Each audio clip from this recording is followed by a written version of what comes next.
Yeah, Elijah Lamb, yeah,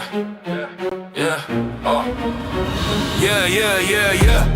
Yalla in the ring and he never backs up.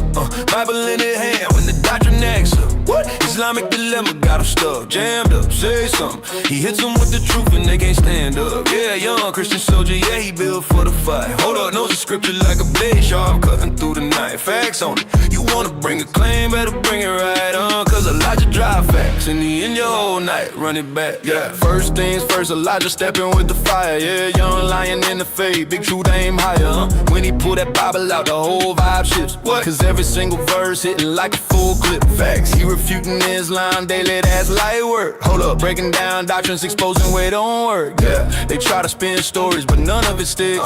You hit them with the dilemma, watch them fall back quick. Say something, is the Quran from Allah or is it from man? Yeah. He asked the right question and they can't even stand. Facts, push left, push right, they can't break through. Hold up, cause every answer they give leaves a contradiction to what? Yeah, what? Elijah in the ring and he never backs up.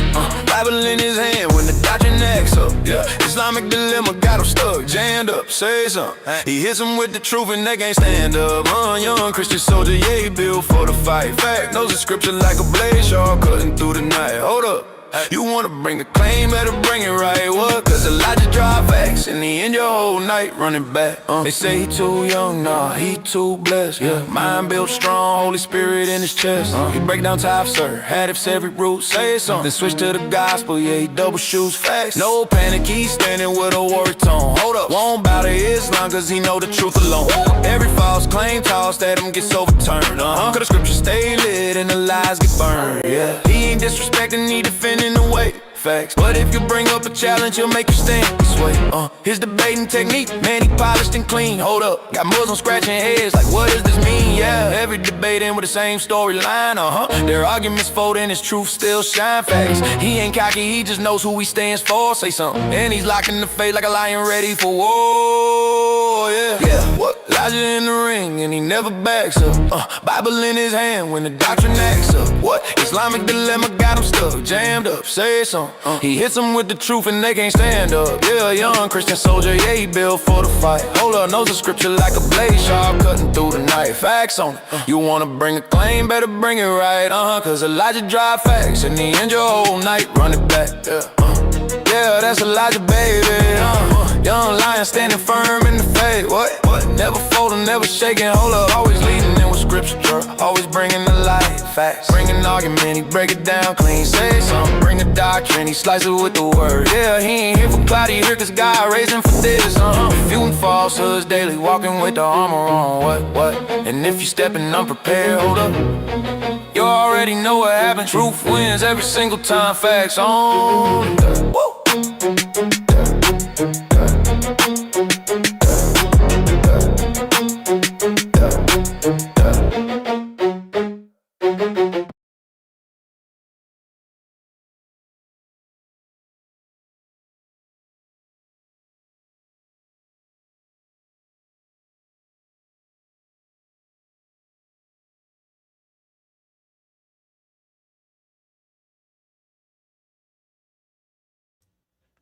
What's the deal, everybody?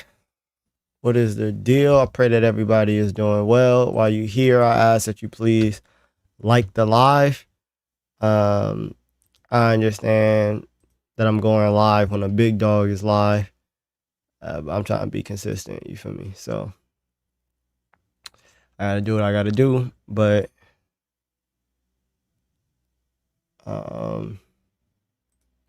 I'm figuring that maybe I'll split things up. Who's big dog? God Logic, big dog.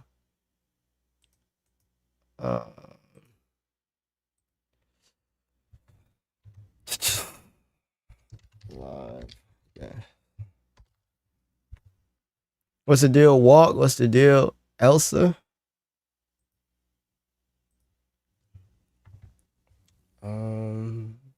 Demonstrate that the resurrection occurred. I like to use a minimal facts argument. So pretty much that's just going to state like the bare minimum facts in regards to like what we know about the resurrection. And from there, you can see that the resurrection happened. If you talk to everybody, I'm sure that you've looked into that argument.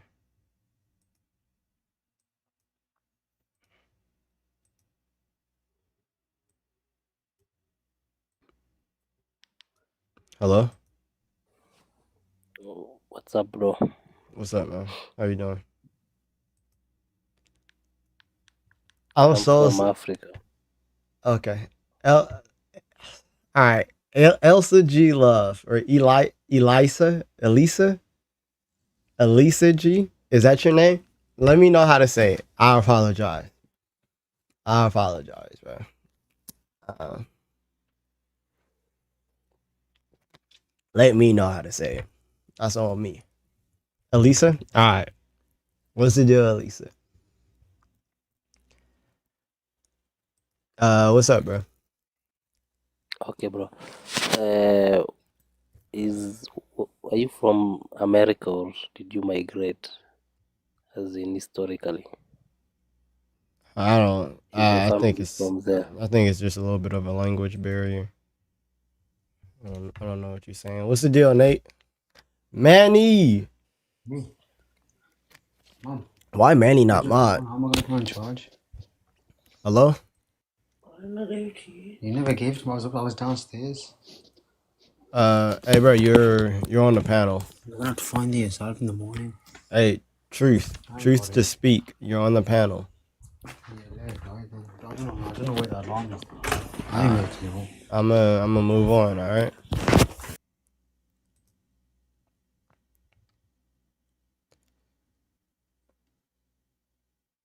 Can't be here long. Gotta go to sleep.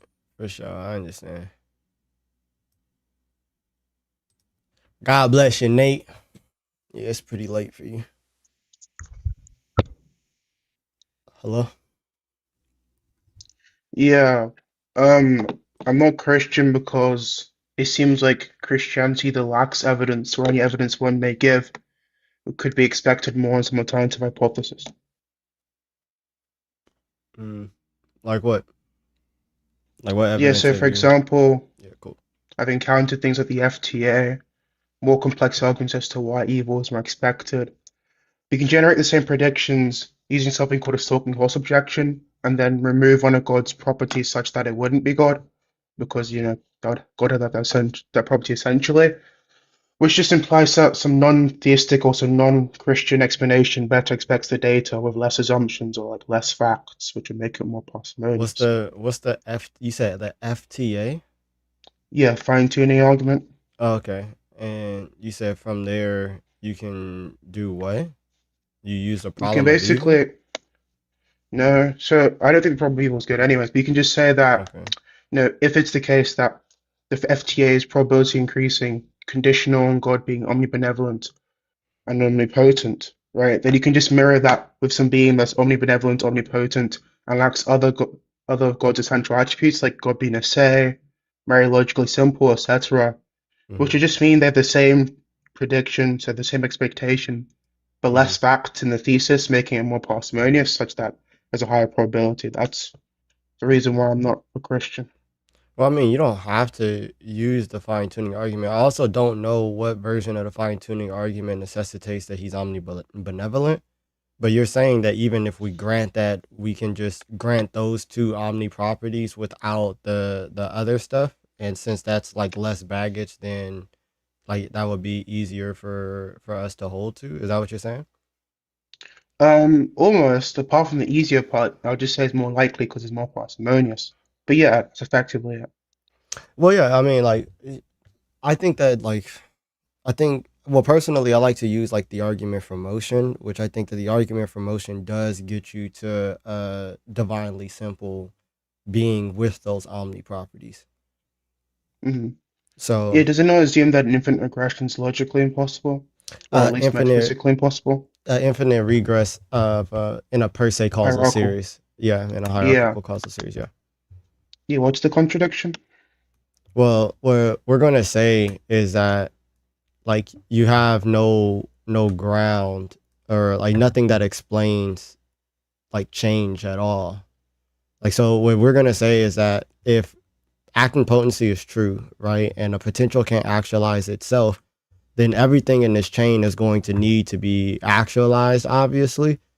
And if nothing in the chain has actuality in itself, then nothing will ever be changed, but things are changed. So then the chain wouldn't be infinite. Yes, you would require some explanation, like you said earlier. I would say what would be the issue, what would be the contradiction listed by there being some brute fact instead. It would, well, it would require, it would either require that you believe that potency, like a thing that is in potency, is able to actualize itself, which is a contradiction, or What's the contradiction with that? because it would require for the thing to be actualized prior to being actualized. You're saying that it's both actualized and not actualized at the same time in the same sense. You can distinguish type of priority relations you're referring to. You could say that is being actualized qua some ontological priority. But then you could say the other type of priority relation isn't Sometimes ontological, it's just logical. you're like mumbling a little bit. Can you just say what you're saying again? Oh, I was just saying you can distinguish between the type of priority relation such that it wouldn't be a contradiction. But yeah, no, continue, sir. Yeah, no, I mean, in no sense is a potential going to be able to actualize itself.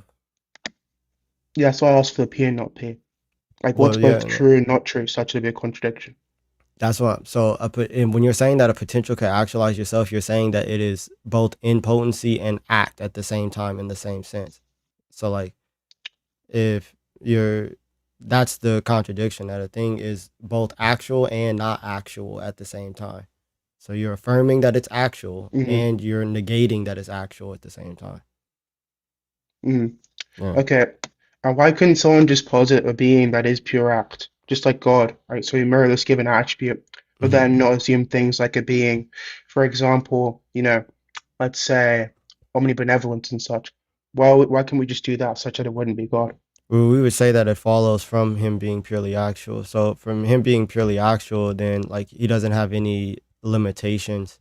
So like omnibenevolence would follow from that. Like And how does it follow conditional on him having the limitations that he's omnibenevolent? let me pull up the argument real quick.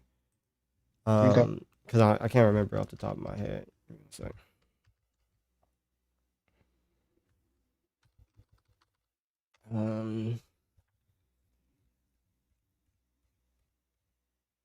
It's my fault. So, oh yeah. So it's gonna follow from him not having any privations, which is what we were talking about in regards to limitations. So it's gonna be to be imperfect is to have a privation or to lack some actuality that ought to be present. Obviously, the purely actualizer doesn't have any unactualized potential, so this being is perfect, right? And then they're gonna say that to be less than fully good is to fall short of some actuality due to privation. But the purely actualizer has no privation, therefore it is fully good. Yeah, so why do we take Augustine's account of good then? Why do we take his privation theory? Well, you said, why are we? Yeah, why would he take such an account of good? What's your account of good? I don't think that's very relevant. I'm asking you, why would we want to take that account? But you're saying, well, I Is think your that answer a account, question or something? no. I think that account, one, it makes sense, and goodness is going to be like a substance. Well, this is obviously going to be the view that we're going to hold, is that goodness is going to be some substance, whereas evil is not going to be some substance. So like, we're not going to say that goodness is a privation, but like the lack of goodness is going to be a privation, but that's going to be evil. Yeah, no, I understand the account. I'm asking Yeah. why do you want to hold over some alternative account? What, like, can you propose an alternative account that we should hold to? I wouldn't need to, by the way. No, I'm just asking for an example, so then I can say like, oh, this count would be. We can just say some better. account of which goodness isn't a private. Well, we could say, well, evil isn't a privation of goodness. That evil isn't a privation of goodness. Okay, but Yeah. you're not really giving me anything to work off of. Like, I need some Would that type be an of. alternative account? Yeah, I need some type of definition of what you mean by good, right? Like, so We then. could just say maybe good as a constituent ontology instead. What does that mean? Can you explain that to me? So the constituent ontology is just saying that some X is made of its properties. So if goodness is made of its properties, then it just can be privated because that's just to imply its breadth and its properties, which imply it's not goodness anymore. So it'd be a P, not P. So it could be gradation. You mumble in the middle. You said that a constitutive account is that like goodness is just certain properties, and Yeah, then goodness you is kind of just made started of its mumbling. properties. It's Okay, like bundle theory. Yeah, and that's the reason why I couldn't have gradations, because if it was to have gradations, that's just to imply it's privated or is deficient of some of its properties. But if it's the case that it's made of its properties and deficient of them, that's just to imply it isn't goodness anymore, right? So it'll be a P or not P to say there's gradations of goodness, implying there's like less or lower levels of goodness, while also not being goodness because it lacks a given property. It's like me saying to you, but X is A, so B, and then if C. that but either way, even under that, so that's why I asked you to clarify, because even under that, like say for instance, whatever you wanted to clarify as the properties of goodness, right? Then what you're saying that anything that lacks these specific properties is not good, right? I'm saying that the purely actualizer does not lack that, right? It has no lack. So it would have those properties which would be considered goodness in itself. Like, yeah, although you're not defining goodness, I'm saying even under that category, the purely actualizer would still be good under that under that like view of goodness. It wouldn't because it couldn't be privation. You're saying that given the fact it lacks any privations, it would have to be good But you're because saying goodness. that what you're saying is that the lack of these properties then is going to entail that this thing is not good. It's no goodness at all. So you're saying that you're denying gradation, which is fine, but you're Yeah, still imposing a lack. And I'm saying that there is there'll be no no lack, so that just wouldn't yeah, be goodness. I'm saying that there is no lack in this thing that ought to be present. There's no actuality that ought to be present. There's So under no this view, no other being distinct from this can be good then, right? You'd agree with that? You said what? That no In being entailment of distinct you, from this could be good? yeah, that'll be a commitment of you holding this view. Yeah. Would you be okay with signing off on that? That no being other than this is actually good? Yeah. Yeah, but we wouldn't be saying God's all good, we'd just be saying it's good simpliciter, no other being can be good. So for example, you would want to say people like Enoch just weren't good, they're evil in fact. Or maybe you would want to say neutral if you want to add to that account. So this still wouldn't really help your case, so just entail absurdities. No, not necessarily. I mean, the Christian position is going to say that, like, I mean, that's what you get in the scripture is that there's no one So that is be good beings in but heaven would God. have to be evil, right? Not necessarily. No, I wouldn't necessarily say evil. Would they Now, be good? the way in which, so when you say good, we would clarify that they are not good by nature. They would be like, well, not good by nature in the sense that God is good, but they would be good by activity in the sense that they align themselves with that which is By good. participation? Yeah. Yeah, sure, that's completely fine, but then that just violate what it means for God to be uniquely unique. I'm assuming you're a classical How? theist, right? How does Yeah, that because you'd want to say, yeah, go ahead. are you not a classical theist? Yeah, because you'd want to say that God has goodness simpliciter, given there's no gradations, you can say Hmm. God's all good, right? Hmm. But then if it's the case that God's good and that's a first order property, And and that's a God's what? uniquely unique, a You're first order property, a first order property. Okay. yeah, that's just to imply that when we employ the second order property of uniqueness or God being uniquely unique, no other being can be good, even by participation.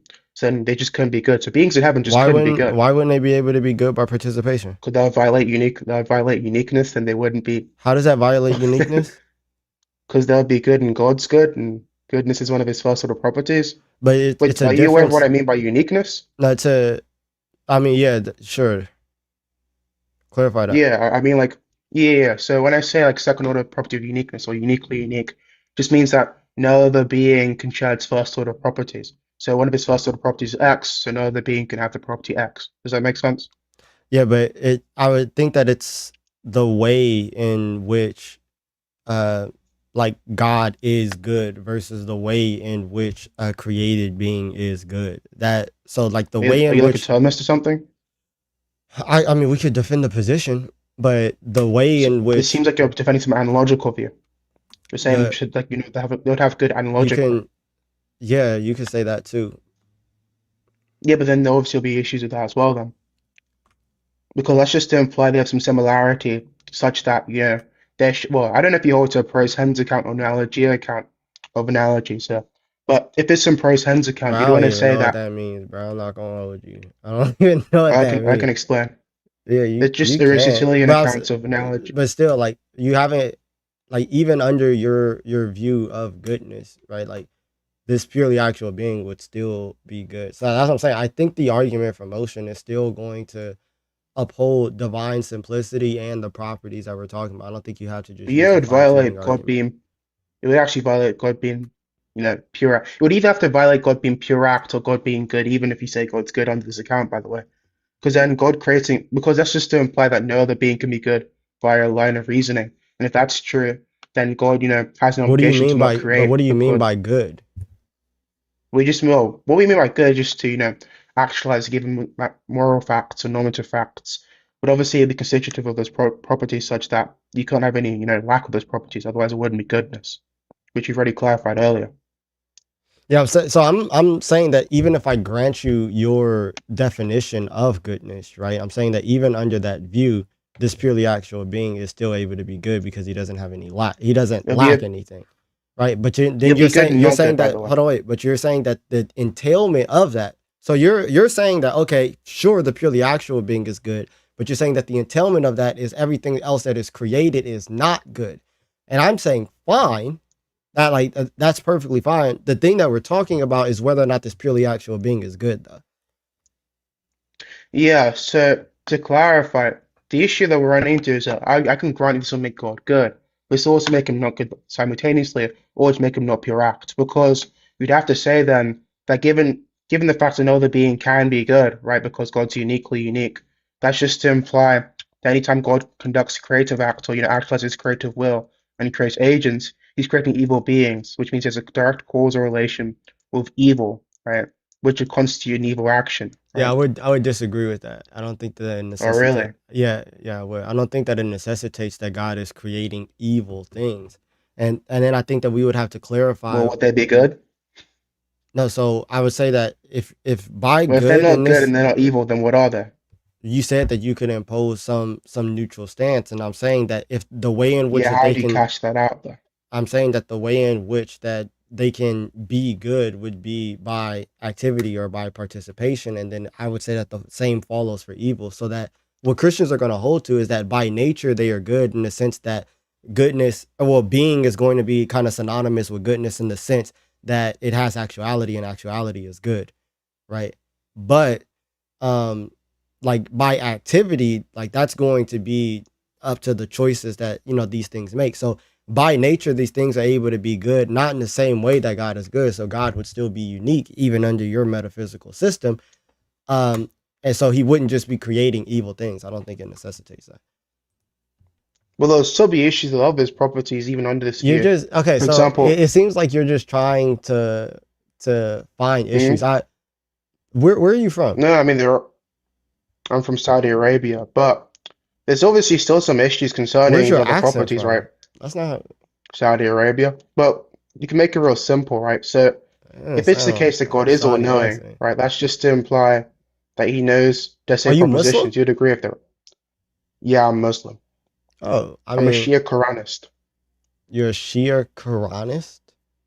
Yep. What does But that mean? yeah, don't worry about that. But look, I mean, we just can tell make a real. me what that means. A Shia Quranist. So we believe stuff concerning Ali, and we also only hold to the Quran. But So how do you believe stuff concerning Ali if that's not found in the Quran? yeah, who's gonna? Yeah. Anyways, that's not very relevant, right? It's obviously a I topic. mean, the thing But that's relevant is why you aren't a Christian. The one of the first things that you said was in yeah, regards to because the fine omniscience is tuning. logically impossible. Omniscience is logically impossible.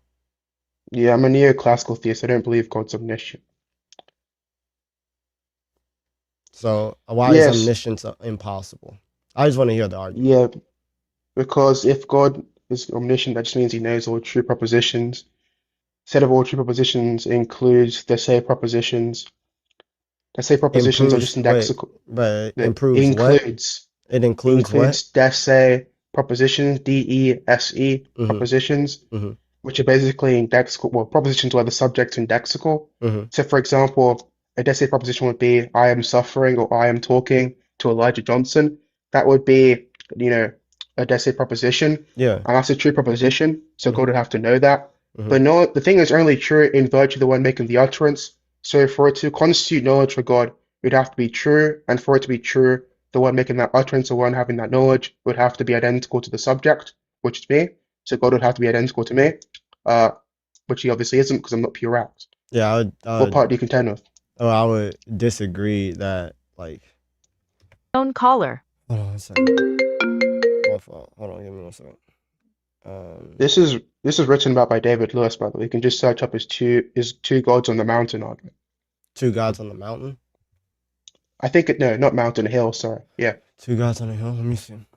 We'll talk about it. Two gods on the hill. Yeah.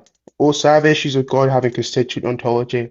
I have issues with Yeah, God. I don't think that like indexical proposition, because I think that you kind of simplified the indexical proposition to clarify who the thing is indexing. So when it says that I am talking to Elijah, the proposition is actually, going to be that Dukenheim is talking to Elijah, and God can know that proposition.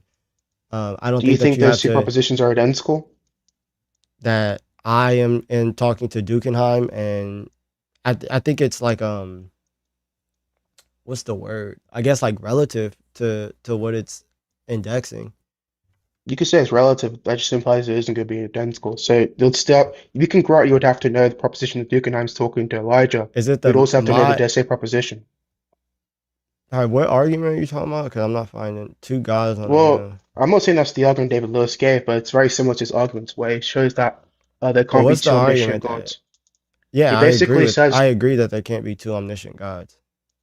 yeah, but you can also run the same argument for any type of knowledge. So you would just say that there exists a god on hill A and a god on hill B, and both gods are omniscient, right? If it's the case that they're both omniscient, one would know that I am on hill A. If one knows I'm on You're hill just A, saying, yeah, that like some people just deny in indexical, like indexicals in knowledge, regards to God. Yeah. yeah, you Or just deny proposition knowledge. That'll also be an issue for you, anyways. but no, it's just and then it's the way in. So like when you're saying I am on hill A or I am talking to Elijah, the like you could just completely remove the indexical and just say Dukenheim is talking to Elijah. That just And implies they're identical. I mean Otherwise, but you're all saying that that implies is no knowledge. you're saying that the actual proposition at play is Dukenheim is talking to Elijah, not I am talking to Elijah. Like that doesn't really That's hold the any, only. it doesn't hold a lot of informative value in regards to like writing the proposition out, because if I just write it out, no one's going to know like what's being talked about, who's being indexed here. So you're saying that God understands the one who is being indexed in regards to Dukenheim is the one that's talking to Elijah, so he can know that proposition. That's perfectly fine. You're saying that I think God you're has to. You're overcomplicating saying it. that You would agree you're that me giving a saying to you, more I'm you're talking giving to a more Elijah is knowledge. but you're giving a more semantic problem rather than an actual logical problem in regards This to is a the logical problem proposition. because if God knows this, that implies that he's identical to myself. No, What because would you agree the proposition that I am talking to because Elijah is so knowledge? yeah, so here, but the problem that you're no, well, yeah, that's a knowledgeable That's knowledge? proposition. I'm Does God saying have that that knowledge? that's an actual proposition. But when you say I am No, but talking, does God know hold that on, proposition though? yes, but the proposition that is known, Okay. hold on, the proposition that is known is that Dukenheim is talking to Elijah. You're changing the proposition and trying to say that it's the same because you're saying that the I is indexing the same person, right? You're saying that Yeah. the I in this proposition is referring to the same person. But no, you're changing the proposition. When you're saying that I am talking to Elijah and you're referring to you in regards to the I, then yeah, that's a true proposition. And then you're trying to say that that I now needs to reflect back onto God for absolutely no reason. And you're changing the reference and now you're changing the proposition. Well, the So I reference don't think obviously that is still the same. That's what indexicals are for. yeah, but But no, but you're saying that, oh, if God knows that I am talking to Elijah and the I is referring to Dukenheim, right? Then that I must also now refer to God, which that's not yeah, how that that's the works. point. What, That's not how okay, that works. it's not how that's not how it works. Can you tell me? Because you seem to be saying that God would know the proposition, Dukenheim is talking to Elijah rather than I am talking to Elijah. This would only not be problematic if the two propositions are Because, identical. no, But they're because I not, know though. so the proposition that you're putting forth, I know that proposition. I know the proposition I am talking to Elijah is a true proposition, right? And I can affirm that as a true proposition, although the I is not referring So to you're me. talking to Elijah? No, are you? I know you're not That's dumb. the point. I That's the know you're point, not though. dumb. That's No, why you can affirm that what I'm saying is correct. it's because I know who the I is referring to in the proposition. To know what to be clear, to know what it's referring to, just to say, Dukenheim's a subject. So you'd actually Like, say Dukenheim is talking to so then Elijah. the So are proposition the actual are they proposition that's being identical? affirmed, the proposition that's being affirmed is going to be Dukenheim is talking to Elijah. Okay, are they identical? Yes or no? Is what identical? I am talking to Elijah and Dukenheim is talking to Elijah. Are I those would two say propositions identical? I mean, I would say that they can be, but not necessarily. No, Okay, are they identical in this context, under because this instance? I am Saved talking by to Grace 704. $9.99. Happy holidays and God bless. happy holidays to you. God bless you. Saved. Because I'm gonna bring another guest after you, and that person's gonna say I am talking to Elijah, but the proposition is different. So No, I agree, right? yeah, It's exactly. distinguished based on the one making the utterance. That's the point of indexicals. It's different based on the subject making that utterance, right? But I just want to say, real simply, if it's identical, then the issue would still persist. If it's not identical, then that just means I have knowledge that God doesn't have. I think you should probably just read the SCP on this because SCP actually speak about this at a good length. But it's very clear this is an issue. This is why people say that God doesn't have propositional knowledge. It's one of the good motivations for that. I mean, when we say that God doesn't have propositional knowledge, though, we would say that it's just by the way in which he knows these things. He knows Like, himself. yeah, he So knows he these knows all things through things. his essence. Yeah, and he knows that which Why he wouldn't that be causes. propositional? He knows the No, subject. we're saying that he knows all that which he causes. It's the way in which, like, we learn propositions by experience and stuff like that, but God doesn't learn propositions or things like that. So, like, that's why some people would say that, like, oh, there's no like indexical talk in regards to God where it's like eyes and stuff like that, because the way in which God knows all these things is going to be immediately from his essence. Yeah, it's completely fine. Then there'll be other issues which just say it's not propositional. If you say God knows, You gave me a supposed argument, but then you was like, this isn't actually how David or whoever you said puts forth this argument. it's not the same argument David Lewis gives. Okay, do you have an argument that you actually want me to look into? Yeah, you can search up what's his name again? Patrick Grimm's argument against omniscience using Cantor's theorem. Okay. I think all of those arguments worked, but you just kind of ad hoc changed your view, or sorry, post hoc changed your view. You said, well, actually, God's got non-prop knowledge now. So No, what? I have my view on God. I'm saying that even under your worldview, I still don't think that these arguments work. So the first one established that no other being can be good, such that beings in heaven can't be good, right? Even by participation. Then you wanted to move That's on what saying, well, you said, that analogical, it couldn't be by participation, and then you added this because they have the qualifier of property God then. being unique, but they don't have the property of being like. But are you not a classical theist? No, I am a classical theist, but bro, Because then you would agree I've been God's talking to uniquely you for unique. like, yeah, but I've been talking to you for like 30 minutes, so I'm Yeah, it's all good. move on. All right, All right, have a good day. you too.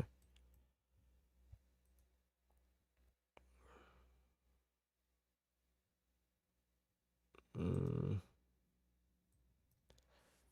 Yo, can you hear me? yeah,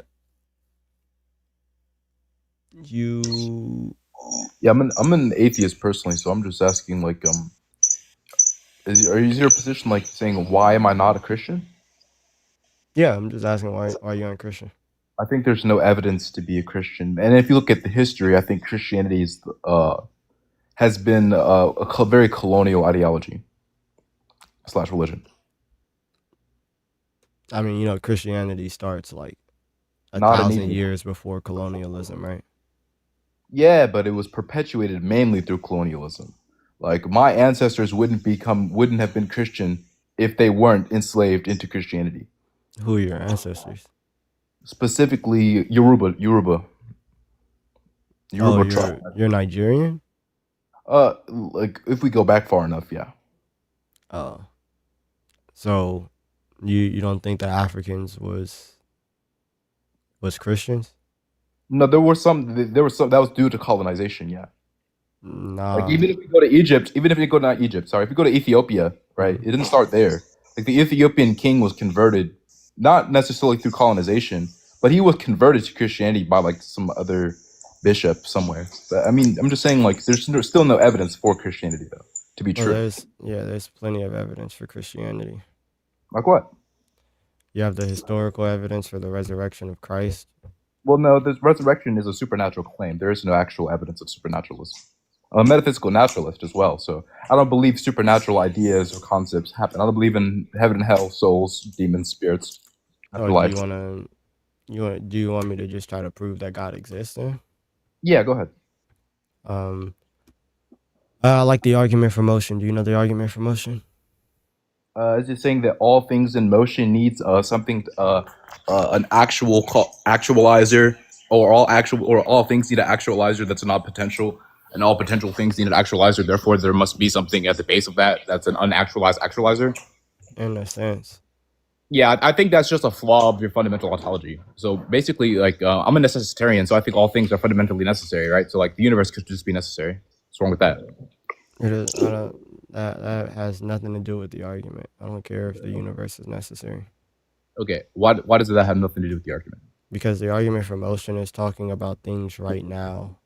Like, and we're just saying that change exists. And by change, we mean the actualization of potential. If change exists, then we're going to say that God exists. It has nothing to do with whether the universe always existed or nothing. How do you get from change existing to God existing? That's what's called the argument for motion. Do you want me to run it? Go ahead.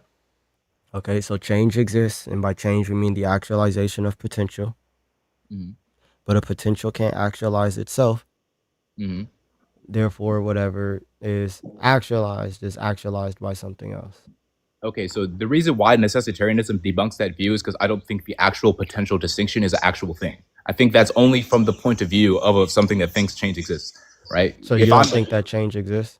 Not in reality, no. But from my perspective as a person, yeah, it might exist because in my limited, temporal perception, it exists, yeah, as a person. But in actuality, no, right? If we just look at the totality of ontology, no. Can you right? provide an argument that change doesn't exist?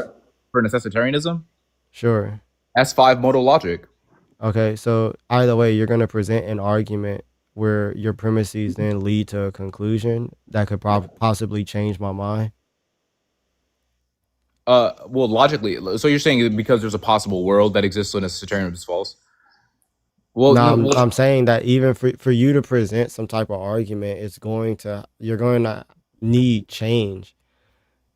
No, change only exists in the perspective of something that's temporal, right? So that's what I'm saying is like from our point of view, they losing their mind. But no, by S5 entailing necessitarianism is the transitive property of necessity, right? So if we say P implies Q is a true statement, and P is a necessary fact, Q by virtue of being implied by P is also necessary, right? So if the foundation of reality is a necessary fact, right, all other things would also stem from that also be necessary, the transitive property of necessity. So I think all things are necessary. What? Fair. It's just modal logic. Well, you have to you have to prove that your first premise. Proof that the foundation of all things is a necessary fact. The foundation of all things is a necessary fact, and then you're saying that the things that flow from this thing is also necessary? Yeah, the transitive property of necessity, yeah. Why? Yeah, how does that follow? Okay, do you not think necessity is transitive? I mean, no, so like I believe that God is the necessary being, and like creation is grounded. Why do we think it's a being? Why do we give it that? Well, I think it's very arbitrary. Why do we add beingness to that? I'm assuming that you mean by being, you mean that it has a mind. Yeah. Why do we add that? Well, we could prove that it has a mind. What's the proof? We could use the argument for motion once again. The argument for motion doesn't solve it. The argument for motion again presupposes so many other ontological commitments that I think are more just explained through necessitarianism. right? When you say, okay, I understand where you have the possible things must be actualized by something in this concept, right? But I don't subscribe to possibility and actuality. I think there is literally just necessity. That's it. Yeah. So even with like, is the universe expanding? Are you getting older? I mean, from my point of view, that's what it looks like. I mean, I can give you like a Bruh, Buddhist analogy. Do you want a Buddhist it's analogy to that? no, from your point of view. So this is the thing, and this is the problem, is that from like you don't actually know anything. Yo, hold on. Okay, we can get into like epistemology and solipsism, and that I understand that that's true, right? We can't actually know anything for 100% certainty. That is true, right? But all I'm saying is that if we look at these No, concepts, but are you getting older? Yes or no? I mean, if we're not speaking philosophically and colloquially, sure, we can say that. Yeah, But in reality, you're not getting older. my atoms aren't getting older. No, bro. No, Nah, it's not. Is that not true? Is that not true? Matter and energy cannot be created nor destroyed. Is that not true? Does time exist? From the perspective of the universe, no. From my point of view, yes. I'm a temporal being, so I think time exists. But that's all it is. How are you a temporal being if time doesn't actually exist in reality? It's like, so I'm gonna give you an analogy if this makes sense. It's a Buddhist analogy, right? So everything reality would be Maya, an illusion, right? But the real You still up here, bro. Don't trip. It's just an illusion. You getting dropped is just an illusion, bro. Don't even trip. You still up here.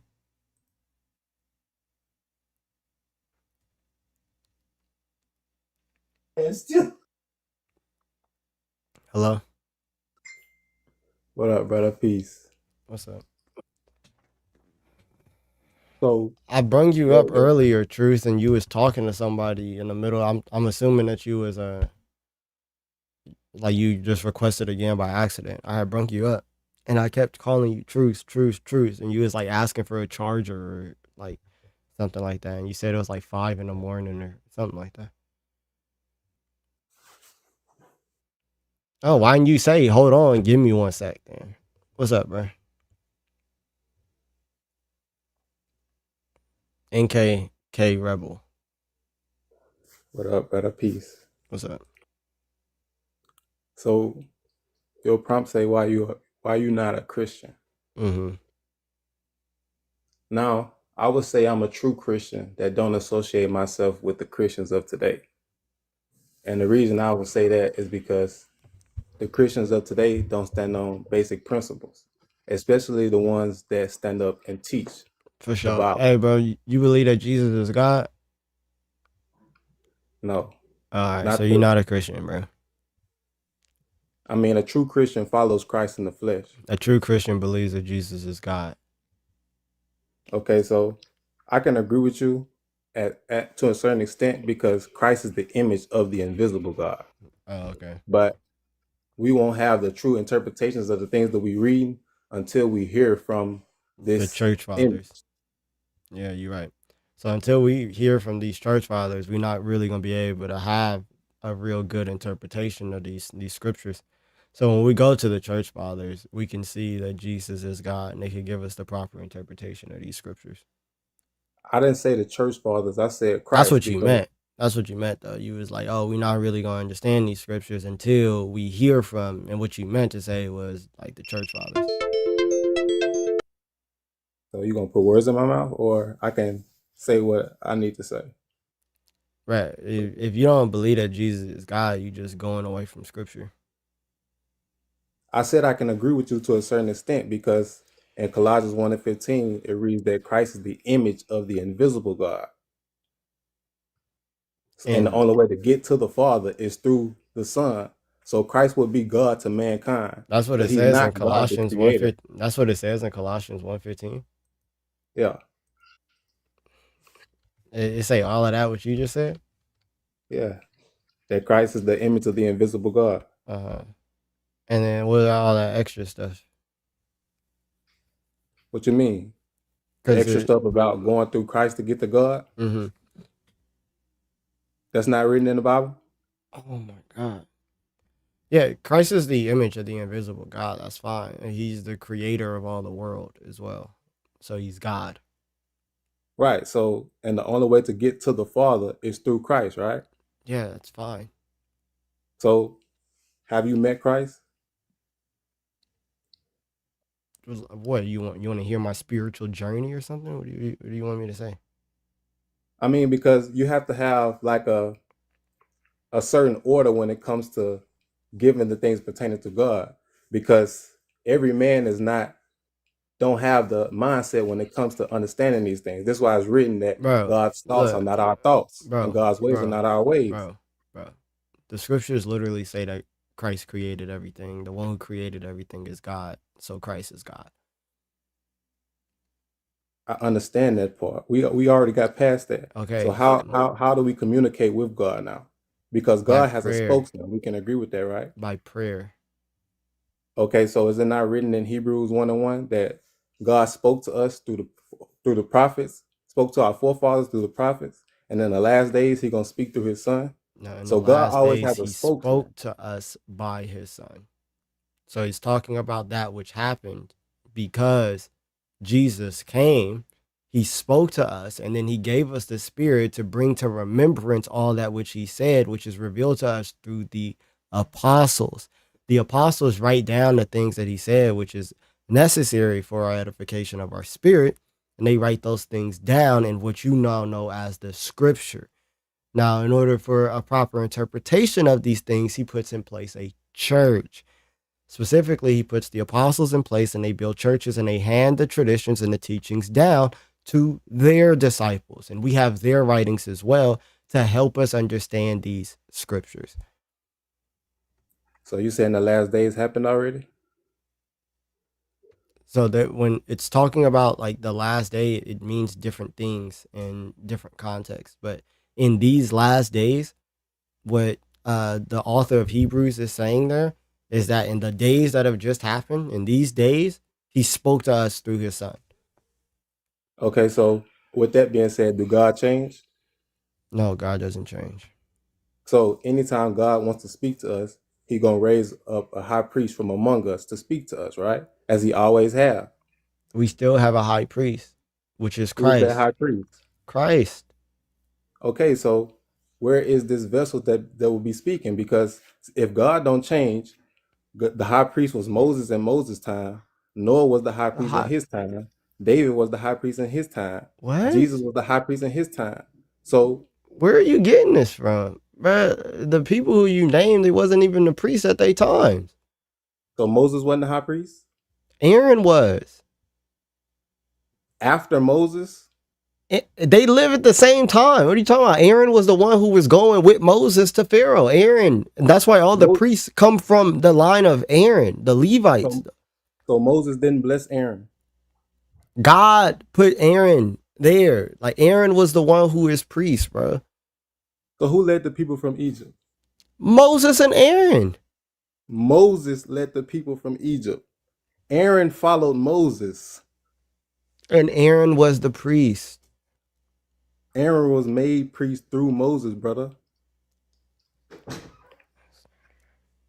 So is it not written to follow Michael the Lord Hendricks, thy God that brought you 999. out of Egypt? Good job, Elijah. Thank you, Mike. Are This you is familiar with the verse that says, follow the Lord thy God that brought you out of Egypt? yes, bro.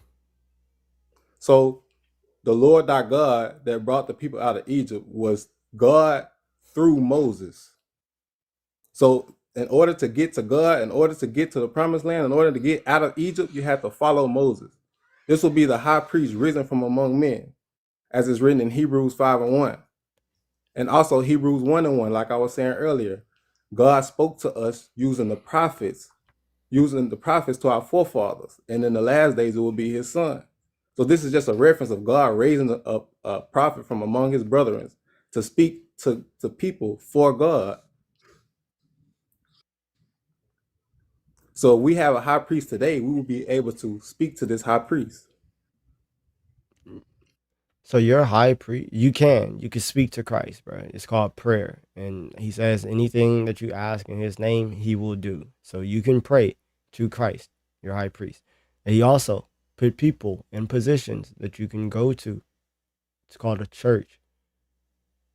So you can go to please, thank you. I'm gonna start putting a poll together, bro. Like I don't have the time for this, but you can go to church and like you can speak to the people who have been put in a position in order to aid you in your walk, right? But your high priest, Christ, who is there forever, he is high priest forever. You can always pray to him, so you can talk to him. The things that he spoke are written down and they are scripture. So you don't need to wait to see Jesus in your room to know what to do or how to act. You can pray to him. You could talk to him. Okay, now with this prayer thing, because there's a lot of things that you just said, and that said some of the answers are in scripture. So with this prayer thing, in Kefa Matthew 6 and disada. 7, It's 5 bro. Is this a new tactic BHI are doing pretending to be the real Christians? Yeah, I don't know. Honestly, I got no I was idea. saying in Matthew 6 and 7, it reads, "But when ye pray, use not vain repetitions, as the heathen do, for they think they shall be heard for much speaking." So everybody else think that we can contact God with prayer, but this clearly says, do not vain Keep repetitions. reading that verse. Just keep reading.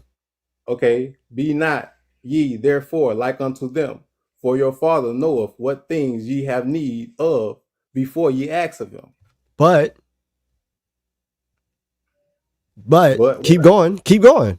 After this manner, therefore pray ye, our Father which art in heaven, hallowed be thy name, Oh, thy kingdom come, thy will be done on earth so as it is in heaven. he still he tells them to pray. He says you don't need to use vain repetition, But right? brother, Hold on. exactly. Wait. So everybody think that they can contact God through prayer, but God says he already knows what you need before you pray for it.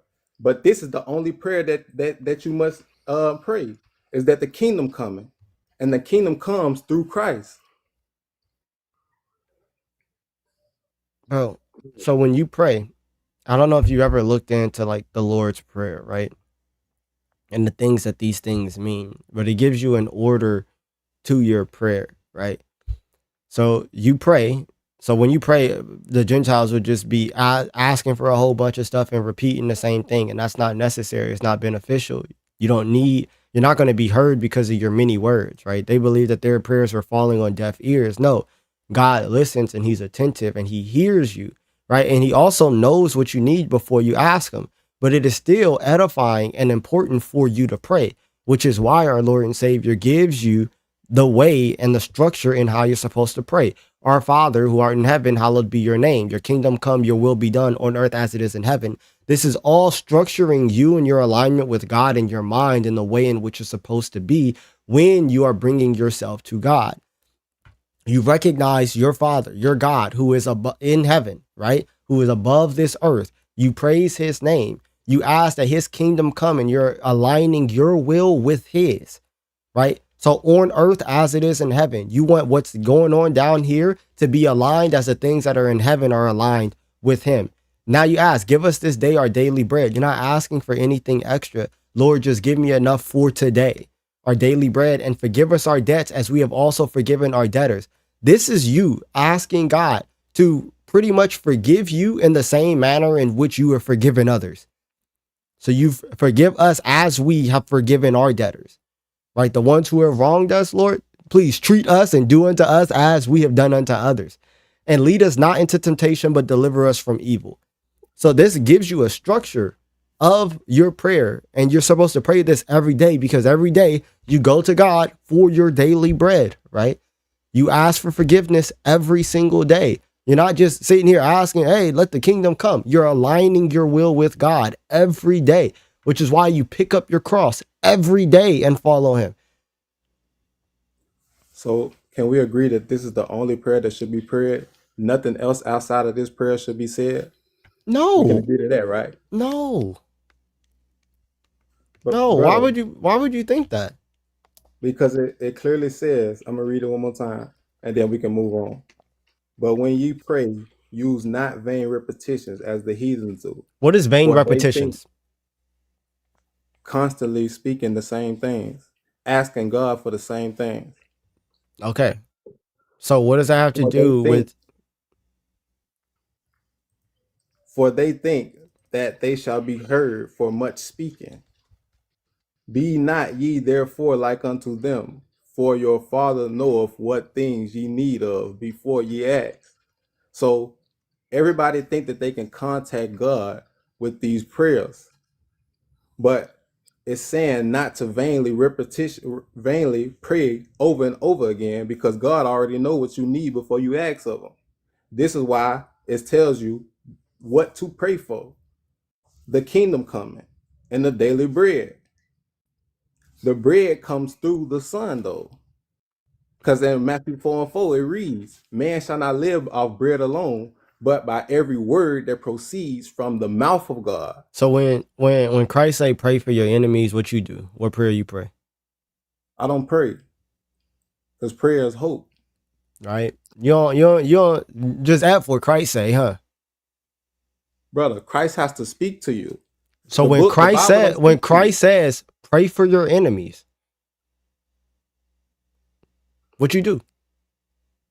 Again, prayer is hope. So you don't I pray for hope them. you do better. So you don't pray for them. You don't pray for your mom, pray for your brothers and sisters in Christ.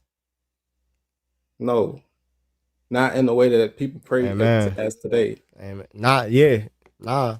Because I mean, if anything, right, you not no Christian, right? You're not gonna follow Christ's words. Brother, we must to follow like a leader. A leader has words that comes from their vessel. The Hey, only way bro, we can follow, brother, you listen, came up here, you said that you was a Christian. I said, what you do when Christ tell you to do something? You say, I don't follow him. brother, like you can tell your son to do something. He has to hear it from your vessel. Christ is not telling nobody to do No, he nothing from does this book, not, bruh. You think you ain't never heard of a will?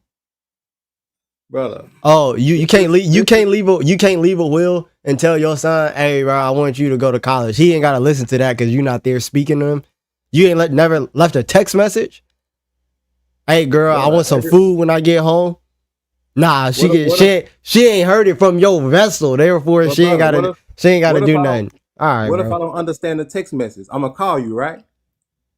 And why wouldn't If you I don't understand a understand the simple message text that you message? sent me, I'm gonna call you to get understanding, right? I don't know what you're gonna do. Okay, say it I like thought you this. would follow Christ's words. Apparently, that's not the case. I don't know what you would do. Because you put it in the instance as a text message or a will. So if you Because those text are me, written words, bro. Like okay, you, so hey, hold on, so let's go with hold on. your let's go with your Do let's you go with sell your analogy right do you quick. sell drugs? Let's go with your analogy right quick. Huh? Do you sell drugs? No, brother. Let's go with your analogy right Why quick. is it you don't sell it because it's against the law? I don't sell it because I don't need to. Okay. Do you not do illegal things because it's against the law? Brother, we're getting off track. No, it's because you follow a code that is written and you never spoke to the people who wrote these things down, yet you can read the laws that are written and understand and follow and obey. You do this every single day. No, because Okay. before these laws touch paper, they are spoken out of somebody's mouth. Oh, like how Christ's words were spoken out of his mouth and then they wrote them down? No, brother. This is Okay. why it's written in Matthew 4 and Y'all had hope for him. I've been doing this for a long time. I could tell. I could tell. From the accent, from like the way somebody speak, you could tell. Yo, how you doing, bro? I'm good, bro. How you doing? Nate, God bless you, bro. Who you talking about? Me? Nah, your name Nate? Yeah. What's My up, bro? governing. Okay, you ready? Yeah. Mm-hmm. You ready to? Okay, say no more.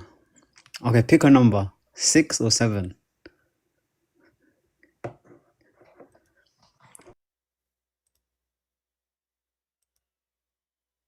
There you go, Nate. Good night. There you go, Nate. Good night, bro. That's your man's. That's your man's. He represented for all of the Nates out there, bro. Sacred Sage, what's up? Hey, can you hear me? Yeah. Oh my gosh, I think I heard the last guy. Jeez. So I saw your prompt. Why aren't you Christian? And I was interested in, I guess, talking about that. I Oh guess shoot. I assume you're Christian, obviously. Um, are you Hold on, wait. Protestant or Yeah, I'm sorry? I'm Protestant. But hold on one second. Uh Callie on the YT. I'm so sorry I didn't see your request. You will be next, bro. I promise. That's my fault. You're not unmuted yet, but I just wanted to let you know I wasn't looking. You will be next. That's my fault. All right, go ahead. Yeah.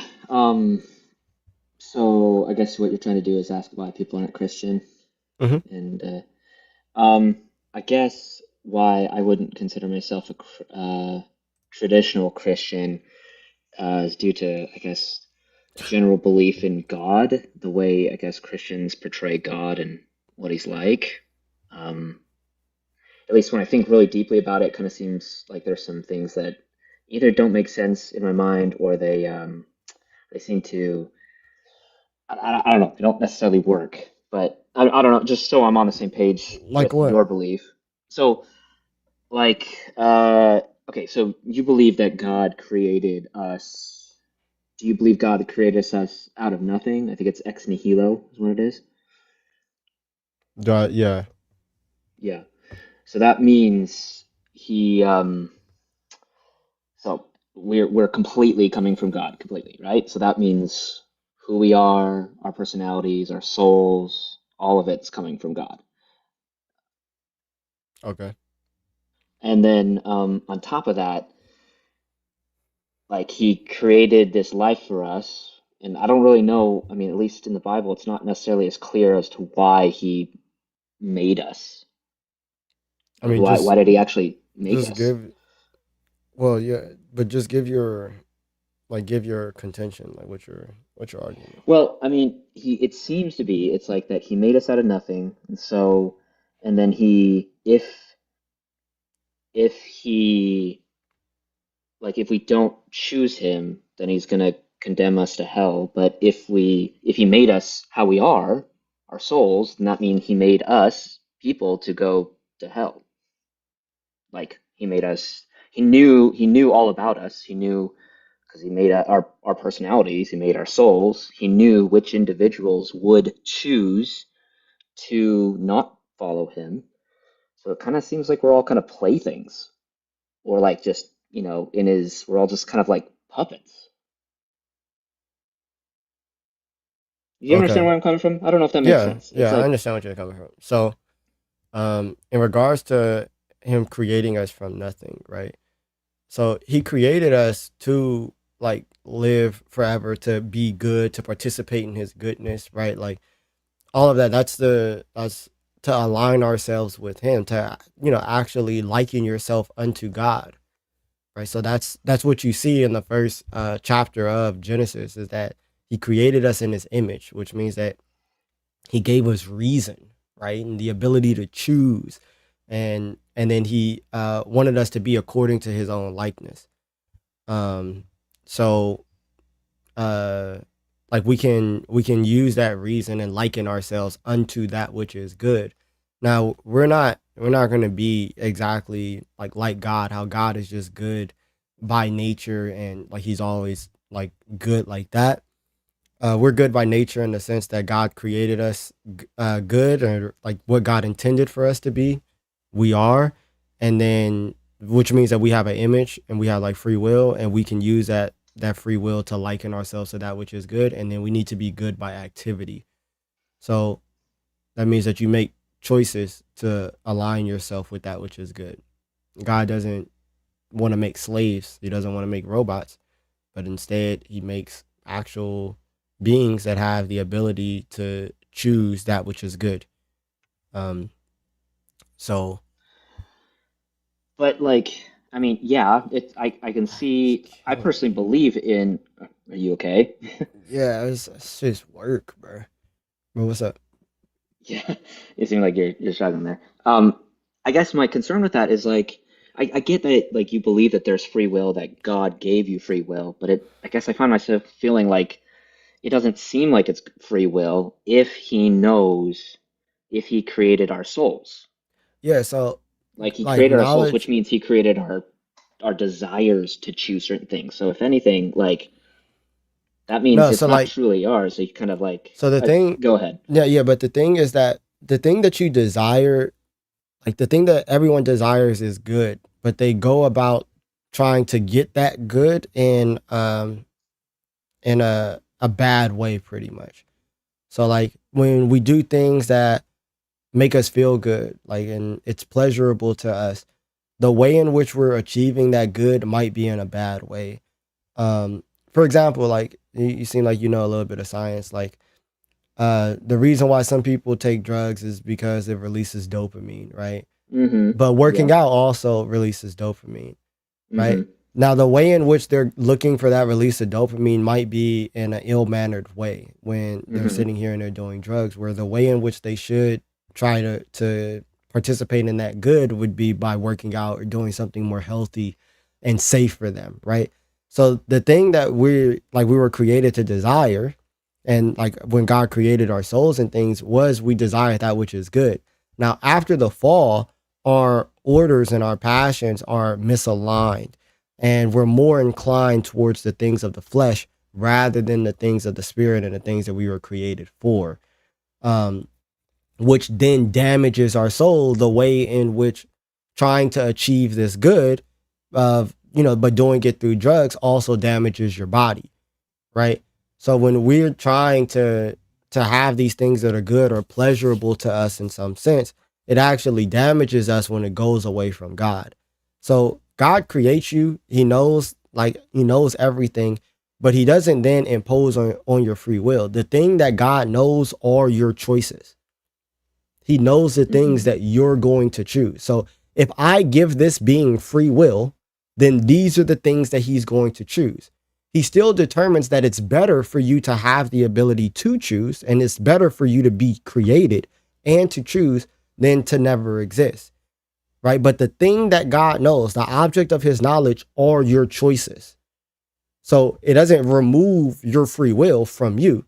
Rather, the thing that he knows is the things that you do with your free will. Does that make sense?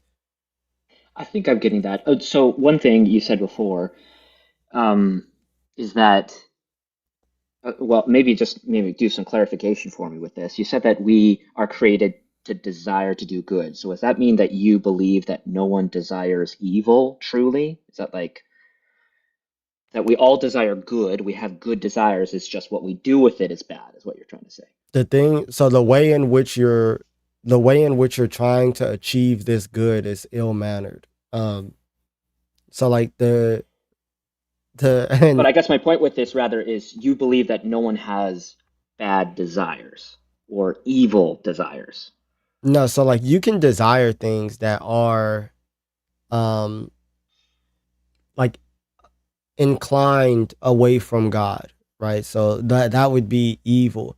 But the Yeah. reason as to why you're inclined in that direction is going to be because of your like your misalignment of your will with that which is good. So like for example, Satan, right? He makes evil decisions, but he does that because he desires to be in a position where God is, right? But the position that God is actually good. The way in which he's going about this is ill mannered and ill advised, right? Mm. Um so So, one thing with that, I think I'm getting what you're saying, but I guess along with that, do you believe that God created Satan or yeah, the devil? Yeah. yeah. So then if he wants us as his creatures to align our will with him, why did he give us Satan? Why did he choose to use Satan? When like create those temptations, or at least create our misalignment of how we behave and what we do, because No, with what so you're, at least with what you're arguing. no, the like the misalignment of your will with that which is good is your decision. So that's the decision that you make, and it's the same with Satan. So he creates Satan as a he's an angelic being, and he makes the decision to go against God, right? Um, God is that which is good. So when you make a decision to go against God, you're literally making a decision to go against that which is good, right? So yeah, I mean, just so you know, I personally believe like that I have free will and everything, and I'm just coming from the standpoint of like where it comes from. And so I believe like when I do something evil, it's my responsibility. So like Completely. even so, say for instance, but in regards to your question, right? The one of the greatest virtues that one is able to practice is going to be the virtue of obedience to that which is good. So even with God allowing the temptation of the serpent in the garden, it enables us the ability to practice the virtue of obedience. So that's going to be one of the greatest virtues that you could practice, is denial of maybe the outward things that are appealing to the flesh, so that you can be obedient to that which is good, which is going to be spiritually edifying. So yeah. So just to be clear, I think I get where you're going from, but I just want to make sure I'm drilling down on what you believe, you know, from a Christian standpoint. So do you believe that you don't believe that God created your desire, or you do believe that God created your desire? God created, I don't know what you mean by desire. So God created your soul, right? Yes. Yeah. Okay. Now your soul is in a fallen state because of the decisions that have been made. So Decision that we made, yes. or I So guess that's Adam made it. yeah, sure. So your desires are like out of whack, right? But everyone desires the good, but they might be finding or looking for this good in the wrong places. So it's like the walk in Christianity is trying to align our will and our desires and order it correctly once again. And this is done through the help of Christ and the Holy Spirit and the Father, right? Like this is how the reordering of humanity is done. So I don't know. Does that so make you would sense? blame that? It's getting there. Would you blame that misordering of your desires on Adam and Eve? Yeah. Okay. But also So I mean, myself. okay, yeah. So I guess like your choices can influence what you desire later, and then it becomes like I guess you could say a slippery slope if you keep going down the wrong path. But like, you would say that it started with Adam and Eve. Yeah. This like slippery, like the This misalignment fallen. of our desires. Yes. Yeah. Oh, Wow. hey. He just stopped talking because of your beauty. Are you married? Engaged. We get married next year. Oh, congrats. That's awesome, man. Thank That's you. awesome. Congrats to you too. Thank you. So congrats. Thank you. Okay, where was I? That would have been a perfect opportunity for you to just lower your voice and be like, thanks. this completely messes that up. That would have definitely thrown me off. Yeah. Let's be honest. Completely. Yeah, he said I'd have told him off. Nah, but yeah, go ahead. No, so that brings up another kind of issue, I guess, because with this idea, it seems like God set up the situation with Adam and Eve. But if he created Adam and Eve and they're kind of the source of that, isn't still God like the ultimate cause of this misalignment of our desires? Because if he created the situation for Adam and Eve, he kind of set that all up where they chose that. Didn't kind of God set up Not he so was the the ultimate reason as to designer of the yeah, situation. the reason as to why I would say no, like you can say in some secondary sense, but not in a primary sense. And the reason as to why I would say no is that I think, at least this is how I understand it now. I think that so like God doesn't have to create, right? And I say that Yeah. if God does create, under the conditions that God does create, and he creates free beings, I think that there's really only one world that exists. So it's like, if I create beings with free choice, then this is how it plays out. I don't think that it plays out any other way. So under the conditions that God creates, and he creates free beings, that this is just how it plays. So God desires to create, God desires to create free beings. Because I think any other view is going to have to fall into God kind of picking people's choices rather than people actually like just freely choosing, and this is the world, right?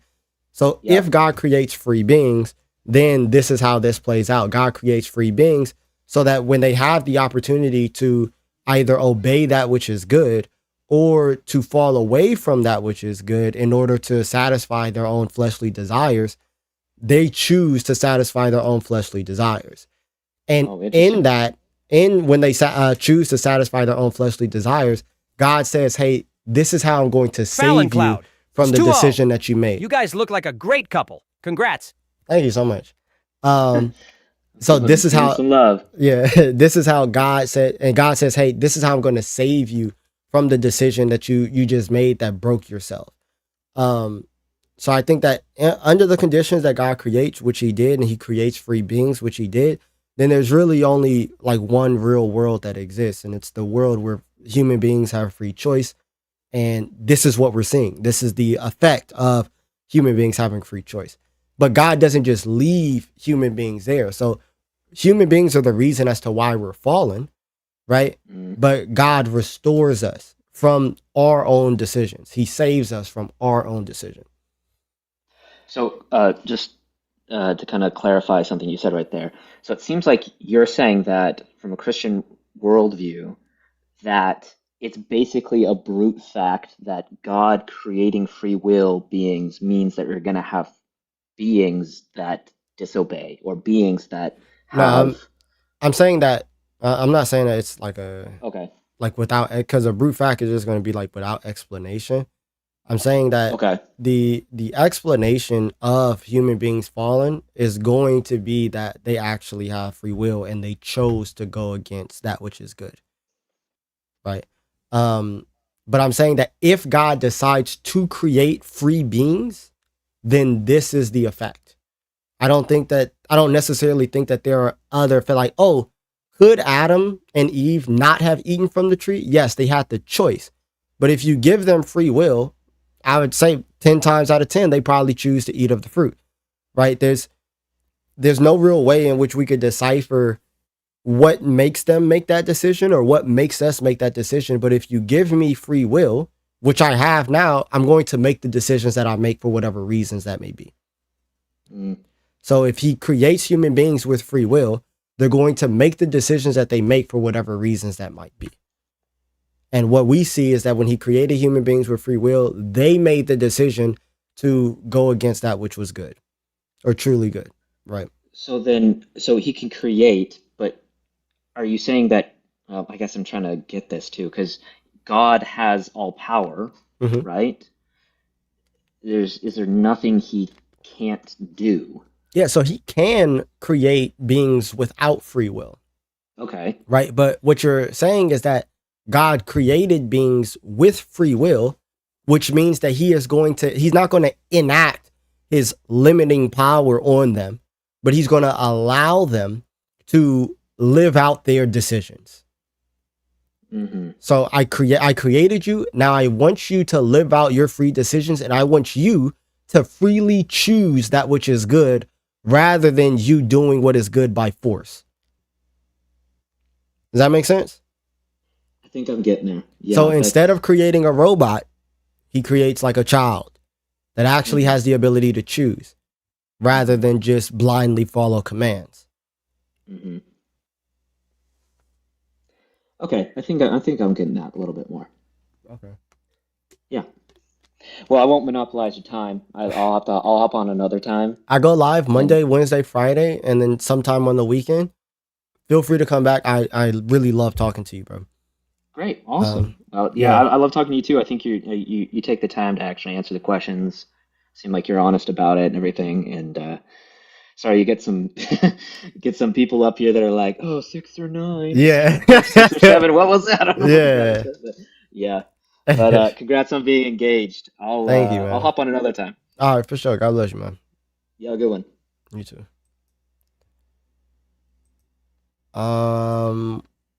Callie. I hope you're still here. I'm so sorry it took so long, man.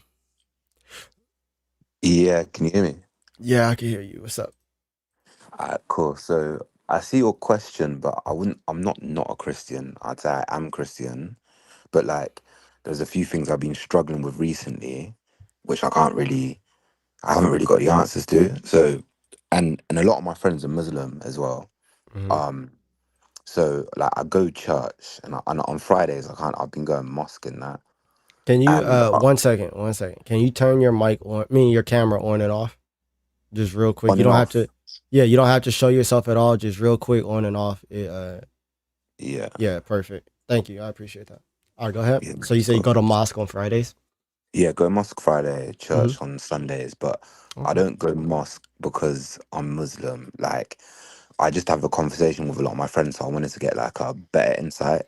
And Yeah. I thought, let me look into it, search for the truth, Mm-hmm. and I've come up with a load of like holes like in the religions or things that I don't think are right. And so I've got a big list, and I've seen scholars, and they haven't been able to answer any of them. And the only reason I've been confused is because all my friends who are Christian, they're like, oh, like, do you know what? I've had this experience. I've got this relationship with God. But like, I feel that I don't have that. Mm-hmm. Like, I believe, like, I try to be the best person that I can be. Like, obviously, I make mistakes and I do things that I shouldn't do, but I think that's natural. We just grow as people. But when it comes to it, like, I just feel that I ain't got that relationship. Or when I pray, I feel that my prayers are never heard, and I don't know how to get that relationship. Mm-hmm. Like, people talk about born again Christians, like, I talk to Christians, oh yeah, you'll go hell unless you have that relationship. You need to be born again. And I'm like, yeah, but like how does that happen? Like is it random? Is it something I need to do? Is it like a prayer that I need to say? So like that's what I'm trying to find out how to do because it's not working for me. Yeah. Um.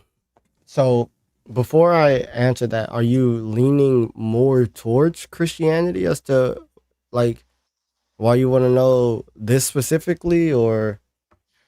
So the thing is I've been like without going into a backstory, like I've had like a tough time, like a difficult life.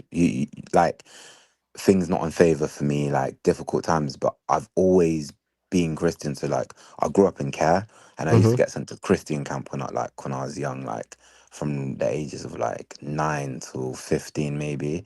So like, I've always been Christian, and I didn't really know much about Islam at all. I just know some of my friends were Muslim, but we didn't really talk about religion until we got a bit older.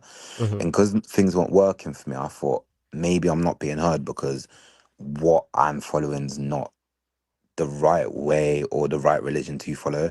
So that's why I've looked into it. But when I've looked into it, it just from what's the words? Maybe from a point of view of morality and plot holes in history, and I can see that they've taken a lot of text from like false Christian scriptures. Mm-hmm. Like it just doesn't seem that that's right. And when you go to mosque, it's quite I don't really know. It just doesn't seem right. It's not the same as the church. At least in church, like Mm-hmm. it's upbeat. Well, the church I go to is like upbeat. Like everyone's friendly. Like it's a nice vibe. But like that's all I've really got is when I'm there. Like it's a nice vibe. Like any other part of my life, it doesn't really seem to have an effect on it. If that makes sense. Yeah. Um. Well. This is what I would say. There's a story about a boy. He comes to this monk and he says this exact same thing. He tells this monk, he says, "Yo, I pray and I pray and I pray, and I never receive an answer." And the monk stops the boy immediately and he says, "Hey, yo, take this basket of potatoes down to the river." So the boy, he just looks. He takes this basket of potatoes down to the river. He fills it up with water and he brings it back to the monk. By the time he gets it back to the monk, all the water is gone. So the monk says, "Hey, like go back and do it again." He does it again. And then he does it a third time. And then the boy gets frustrated because it's like, yo, this is just pointless. I can never bring in the water with this basket. It has holes. And then the monk sits there and he asks him, he says, "Hey, look carefully. The basket, which had been dirty and stained from carrying potatoes, is now clean. And yeah, the water never stayed, but each time it washed the basket every time that water passed through." And the monk says that prayer is pretty much like this, that you might not always receive the answer that you're looking for, But over time, you're going to be able to see that every time you pray, you have been washed clean. You've been shaped anew. So sometimes prayer is like that, where we want an answer and we read different stories in the Bible. I find myself in situations like that all the time, where I pray and I pray and I pray and I want an answer. And a lot of Christians do. They be like, I have this relationship with God where he talks to me like this, or wham. And that might not always be the case, but prayer is always going to be the answer. So what I would say is that if you're seeking that relationship, continue to pray and live your life like how Jesus asked you to live, which is like you could read Matthew chapters 5-7, or you could read the Gospel of Luke, loving your enemies, aligning yourself with like what God desires you, and pray. And over time, you'll see yourself conformed, not really desiring an answer from the heavens, but desiring what God wants. And that's what Christianity is all about. It's not about this supernatural back and forth with God, but that I've gotten to the point where I can pray and I know God's character so much that I know that my prayers are being heard and answered, even though he's not speaking right back to me. But you're in a position where you're in between, which I understand. So I would say pray and continue to pray and read the scripture and just live like you are a Christian for like 40 days. Just try to live like you are one. And I do believe that as you continue seeking for truth, I do believe that you will find it. Not saying that the heavens is going to open up for you, but I think that you'll understand. Yeah. No, I appreciate that. It's like the way that I try to live my life, like I always try to be like the best person I can be. Like when I said like, oh, we make mistakes, obviously, of course, sometimes I do, but like I try, like I don't really like I don't lie. I like I live as a good person. Like Okay. I pray daily. Like I go to church, but it's just like sometimes I feel like when you've been in a situation and you kind of lose yourself. Yeah. You lose yourself, and then when like before, like I wasn't even bothered about my prayers being answered, but you lose yourself and then you need something to guide you. So when like you ask for that help Hmm. and like you pray to God and you feel like you're not getting it, like it makes you question truth, Yes. which I think is natural. So like I've gone out my way to search for truth, but in doing that, I feel like I've lost myself more. Hmm. Um, and obviously, like every time you're on live, like I'm in England, it's like 3 o'clock in the morning. Like I Hmm. always come in and I watch your lives because I like how you explain things like to people, and like because you would say a lot of the things that I would say in terms of scripture when it comes to certain aspects. So like, so I thought, yeah, do you know what? Let me talk. Let me talk to this guy, see what he's saying, because you usually give good advice. So like, I appreciate you for that. I appreciate that. So in regards to your walk and like you praying all the time, what is it that you feel like you need? So what do I pray for? Is that what you're asking? Like this guidance that you're seeking. What do you feel like it is that you need? Or if you're asking in your prayers what you actually need, then what is that? What does that look like? So so I ask for truth, like when I'm a Mhm. bit confused or I felt pulled away, I'm like I pray, like like I ask if you're real, if you can hear me, just like show me, like give me a sign, or certain things that when your life starts to fall apart, um, and I'm like just help guide me so like I can get through this tough period. Do you know what I mean? Stuff like that. Yeah, that's so I found myself in situations like that like recently, and I was thinking about it in the shower like probably last week. And I was trying to figure out a way to articulate it because I found myself in these situations where I'm like, I need something from God that's just a little bit more. And people find themselves there all the time where it's like, yo, I'm asking for God to show himself and it's like he never does. And then we wake up again tomorrow, and like all of these things are signs that God is here. We just don't understand what we're looking at. And that's one of the reasons as to why like I love the book of Job, is because what God does when he responds, because Job is asking, hey, I need to talk to you, I need to talk to you, I need to talk to you, right? And God finally responds in like chapters 38 all the way down to the end of the book of Job. And what God does is he shows all of these things that God has power over, and all these ways in which we're able to see God, but we don't recognize it. And it makes me feel like when I would be mad at my mom and I would go to my room and I would take dang near's lies to myself, and I'd be like, dang, like she doesn't do anything for me, but the lights was on and I ate today. And those good things, she's just a vessel. Those good things pass from God through her. So like, I'm just not recognizing God in my life because I don't know the things that he does. But in reality, every single day, like when I have these questions and he wakes me up in the morning, that is proof that he's there. But I just don't recognize it. And the journey is us trying to recognize the blessings that have been bestowed upon us. But Yeah. I think I it's a very tough thing. I think you find yourself in a do. very, very difficult situation. I'm not going to discount that. Yeah. Nah, but I understand what you're saying. But the reason I found thing like basically, like I box.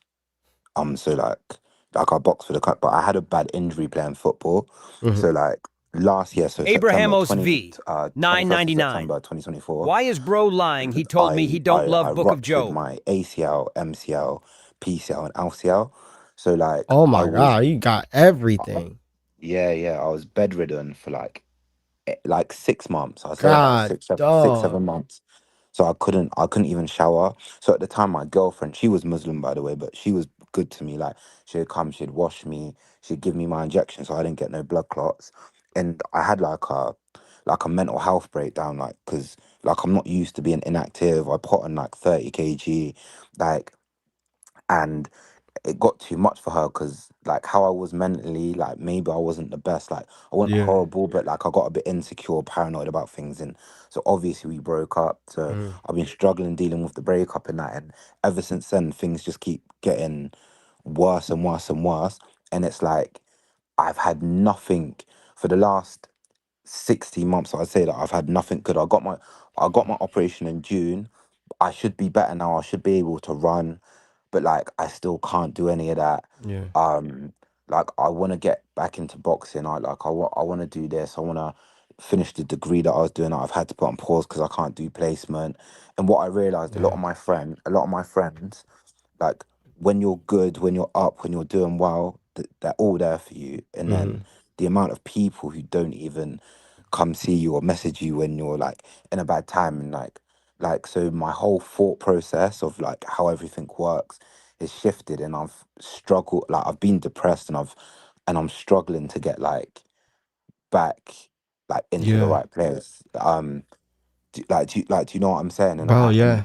Yeah. and it might be selfish of me, but like I do think like God, if you're there, like I've always prayed to you. I've always like what like like why, and like it got to the point where like I don't even see a light at the end of the tunnel, and I'm fixated on things that I shouldn't be fixated on. Like for example, cool, like my girlfriend left me, and I didn't even think it's something that would like mess with me, but like I'm struggling with that. Like in my head, I'm struggling to even accept that fact. Mhm. I've got that, and then I've got this uni stuff that I'm not able to do that I need to get back into action to be able to do, but I'm not healed yet. Like I can't box. Like I haven't worked. Like I've felt a bit of like a burden to like certain people around me, and because of that, like I don't really speak to them much anymore. So I guess I've been isolated as well. So it's just been like, sorry, I don't want this to be a therapy session, but I'm just No, trying to no, like no. explain, like, No, yeah. yeah, that's I mean that's bro, that's so I mean that's so I can't even imagine, and it seems like you having to just carry that all by yourself. Yeah. So, and that's what I mean. So like when I've been like turned to God and like I'm asking for like guidance, help, give me a sign, put me on the right track, and like I just feel that like I've not heard anything from it. So Yeah. that's just what I've been struggling with. Do you know what I mean? Yeah. And I think that that's an honest struggle. What I would say, I'm not gonna I'm not gonna try to just sit here and just give you like a grip of advice. What I can give you is, but I could be here, so I can hit you. I could give you my number. If you play the game, we could play the game. Um, I could introduce you to the homies, and I could attempt to try to give some sense of community, and just try to be here for you. That is what I can do. You're going through a very difficult situation. Um, it doesn't mean that God isn't here, and there's a lot of scriptures in the Bible that really help with situations like this. So showing that there's there's really big figures in the Bible that have felt the exact same way and has gone through very similar things where everything has been stripped from them. They've lost their friends, they've lost their girls, and now they feel lost, and they also don't feel like God is giving them an answer. I'm not going to give you a Bible study. I don't think that that's what you need. I think that you know that God is real. I think that you know that Christianity is true, but you just desire that relationship. I can't speak as to when you will know that that relationship is there and how you're going to feel, but I can be here. So if you want, bro, we could genuinely talk. Like just as like two human beings, not on no theological, apologetic, nothing. Like we're just talking. We could play the game, whatever game you play. If you want to get whooped in UFC, we could do that too. But whatever, I could be here. That's all I could really, or that's what I could offer right now, bro. Nah, listen, you're a good person, man. I appreciate that. Like I'd like that. All right, yeah, I'm a though you're on YT.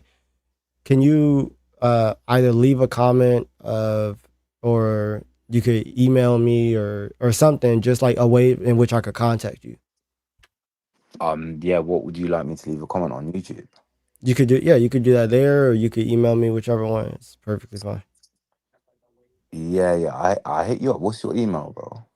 AMOR. Wait. Oh, actually, I can put a message in this chat. Do you see messages in this chat? Yeah, and oh, in this chat, yeah, I do.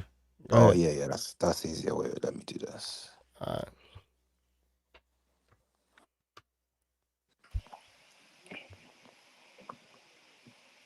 Yeah.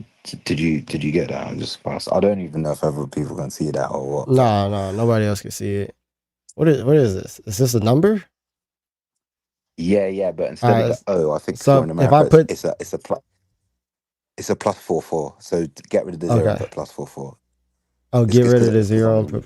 All right, I'm gonna try to add it on WhatsApp. Don't go nowhere. Hold on, let me me I try to got make sure that this is fine. All right, got you there. And you said get rid of the zero, so I don't type the zero, right? nah, not the zero. No. All right.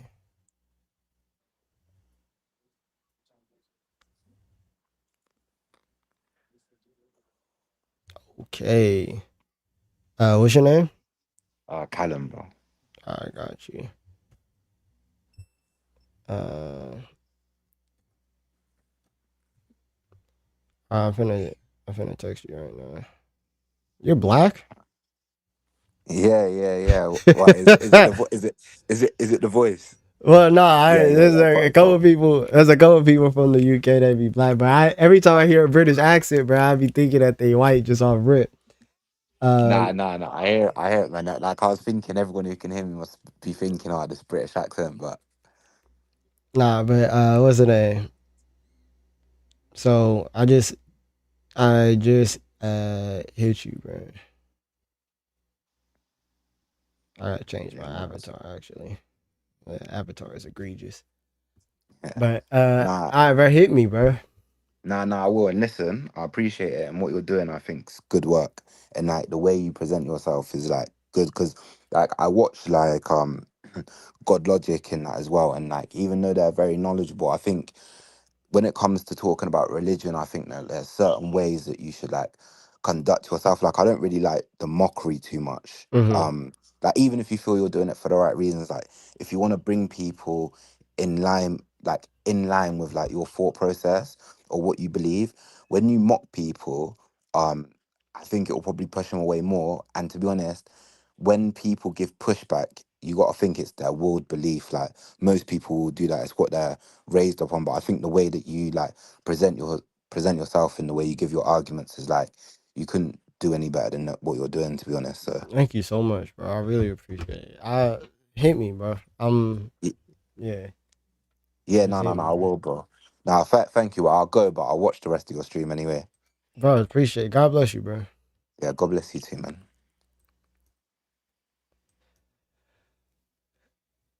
I mean, we might as well just end the stream there, right? Like,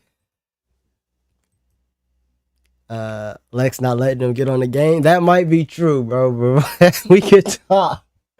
She might not let me get on the game, bro. But we could talk. Splix done came over to YT. Splix, you say you need prayer? What you need? What you need prayer for, bro?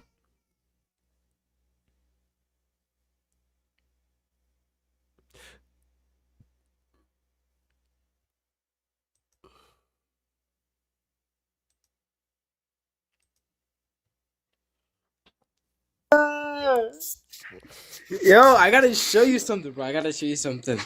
All right, so like I low key been inspired, by the Orthodox like prayer corners. You know what I'm talking about, like the one prayer corners, huh? Yeah. You know what I'm talking about, right? Mm-hmm. So what I did a Shia version of it, bro. Mm-hmm. Like, you want to see it, bro? Go ahead. Like, bro. I'm thinking like I ain't gonna lie, the Byzantine like art of Jesus low key go hard, like in the Mother Mary one too. I might have to add it to that junk. I ain't gonna lie, bro.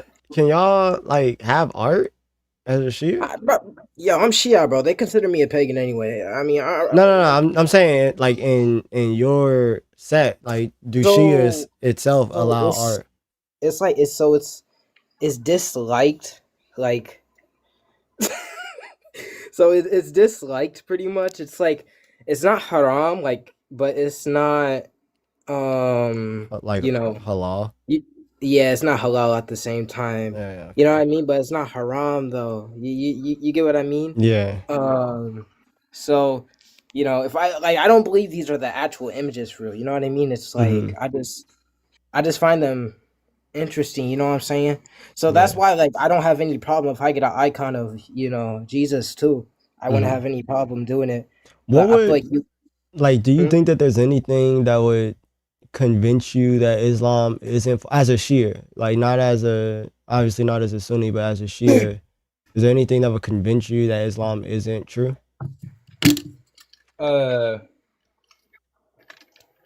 Is there anything that would convince me that it isn't true?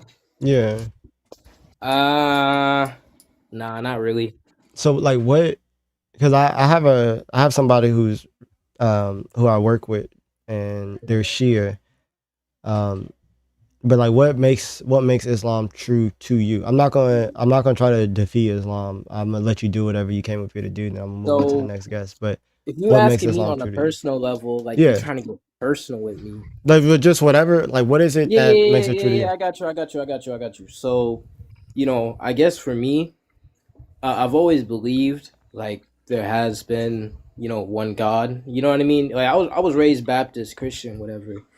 Not whatever, it's your religion. I'm not gonna say whatever. Forgive me for that. No, you can.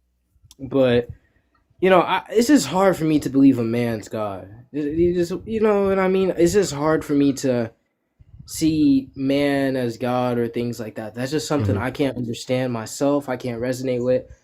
I can't worship a human, bro. You know what I mean? I'm not saying you worship a human. I know Christians have an explanation to it, but Yeah, just for me, that's the barrier for you right now. it's like that's my main thing, bro. When it comes But to it, like, how does that like make? So you're saying that you're saying that because Jesus is God to Christians, then it automatically makes Islam true? well, you didn't let me get to my point. Oh, okay, my fault. I didn't mean to cut you off. No, you good. You didn't let me get to my point. You know what I mean? So my thing is because I can go on pretty much all day about it. It's a long story of why I decided to become a Muslim. It's a long story. I'm sure you don't got all day. You know what I mean? I know Just you give want me to just give me the bullet points. Like what is it to you that makes Islam true? So like you stated something that makes Christianity false to you, but what is it that makes Islam true to you? I wouldn't say Christianity is necessarily false. I would say that it's just some perspectives I don't agree with. Yeah, but I'm saying Like okay, don't make me a Sunni, bro. Don't make me want to no, leave. no, I'm saying that Jahannam, putting Jahannam, Jahannam. Like don't make me be like that, bro. I'm saying putting Christianity aside, what is it about Islam? Because you said that there's nothing that will really make you feel like Islam is false. So what is it that makes you feel like Islam is true? Like Christianity aside. Yeah, I mean, I had a lot going on like a few years ago, like a lot. I was dealing with depression. I almost unalived myself, bro. I was sorry to going hear through that. a lot back then. You know what I mean? Like I had a lot of stuff going on. You know what I mean? It was just me alone. You know what I mean? I didn't turn to How any old are you? alternative. Me? Yeah, I'm 71 backwards. I got you. Yeah. No, you don't be dealing with all of that. So okay, so go ahead. But I didn't turn to things like drugs or alcohol. I didn't turn to any of that stuff. You know what I mean? But I just let all my emotions bottle up. You know what I mean? And it got to that point where I almost did those kind of things. Yeah. So, like because of that, at the time I was just trying to find peace. You know what I mean? I'm trying to find something. Yeah. I I was still practicing Christian. I was reading my Bible. I was trying everything. I was even going to because I recently had moved. I was even going to the church that I went to for Bible studies. You know what I mean? I would go to things like that. Like I was truly trying to find my connection with Christ.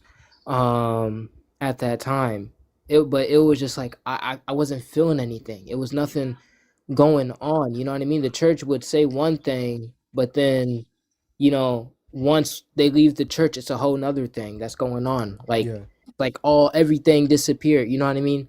So it was just like really all of that, and then especially where I'm at, like the mentality of like many. I'm not saying I'm not. Let me not do a majority of very few of some Christians, like their mentality to certain things, bro. I can't align with it. Like I can't believe that you claim to be a follower of Christ, but then you do certain things. It's just something I don't understand. I don't get as a person, as a human being. You get what I mean? Yeah. So just because of that, I just left religion at that point a few years ago, and I was just really researching and studying because it's like it was nothing going on. I didn't feel anything in my prayers, none of that whatsoever.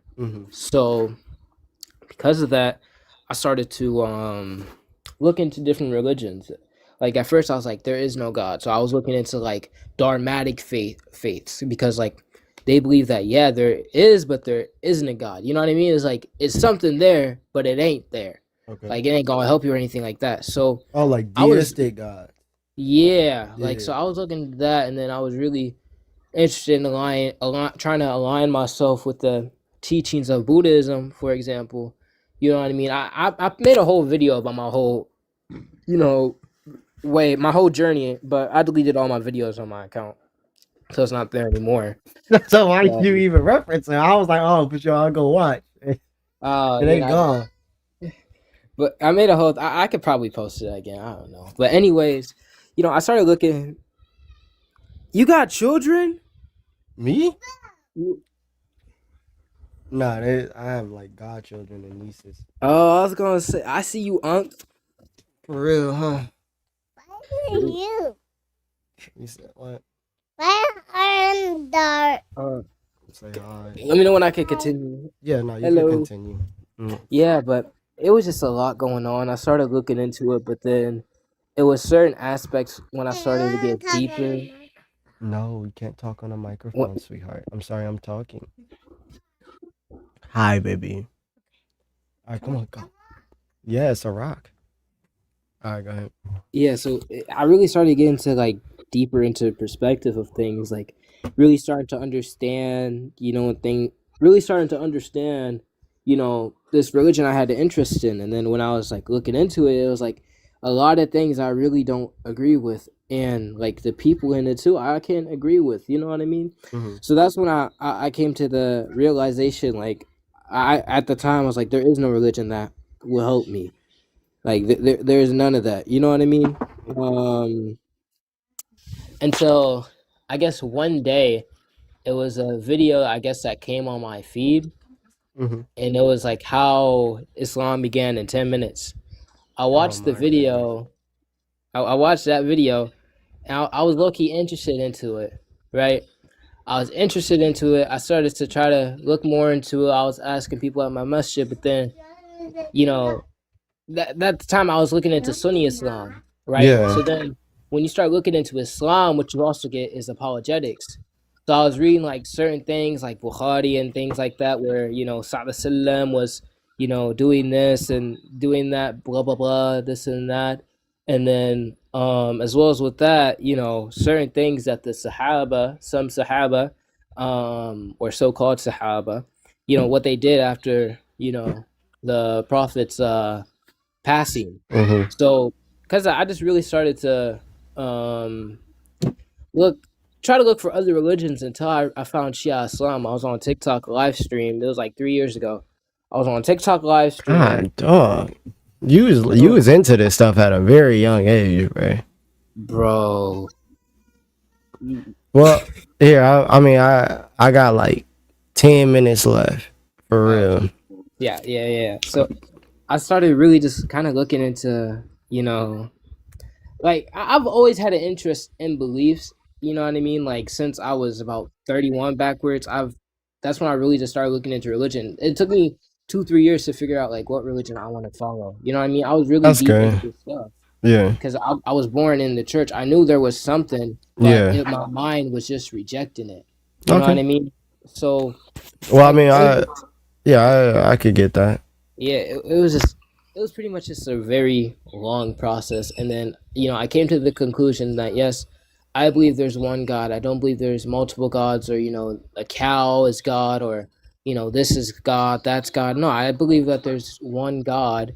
When it Mm-hmm. comes to things, I don't think that God sits on a throne, has two right hands, he's putting his foot in Jahannam like how the Sunnis believe. I don't believe that crap. Yeah. So that's why I feel like it kind of aligned with me when it came to becoming, a Shia Muslim. Okay. Yeah, just keep it short like that. Yeah. Okay. Well, I mean, I do think it's interesting that, and I think it's fair, but a lot of people, they end up not becoming Christian because of what Christians do. Like when Christians don't image Christ well, we push people away from Christ. But I think it's very interesting that people know how Christians are supposed to be. And they understand that, oh, you're not actually being a Christian.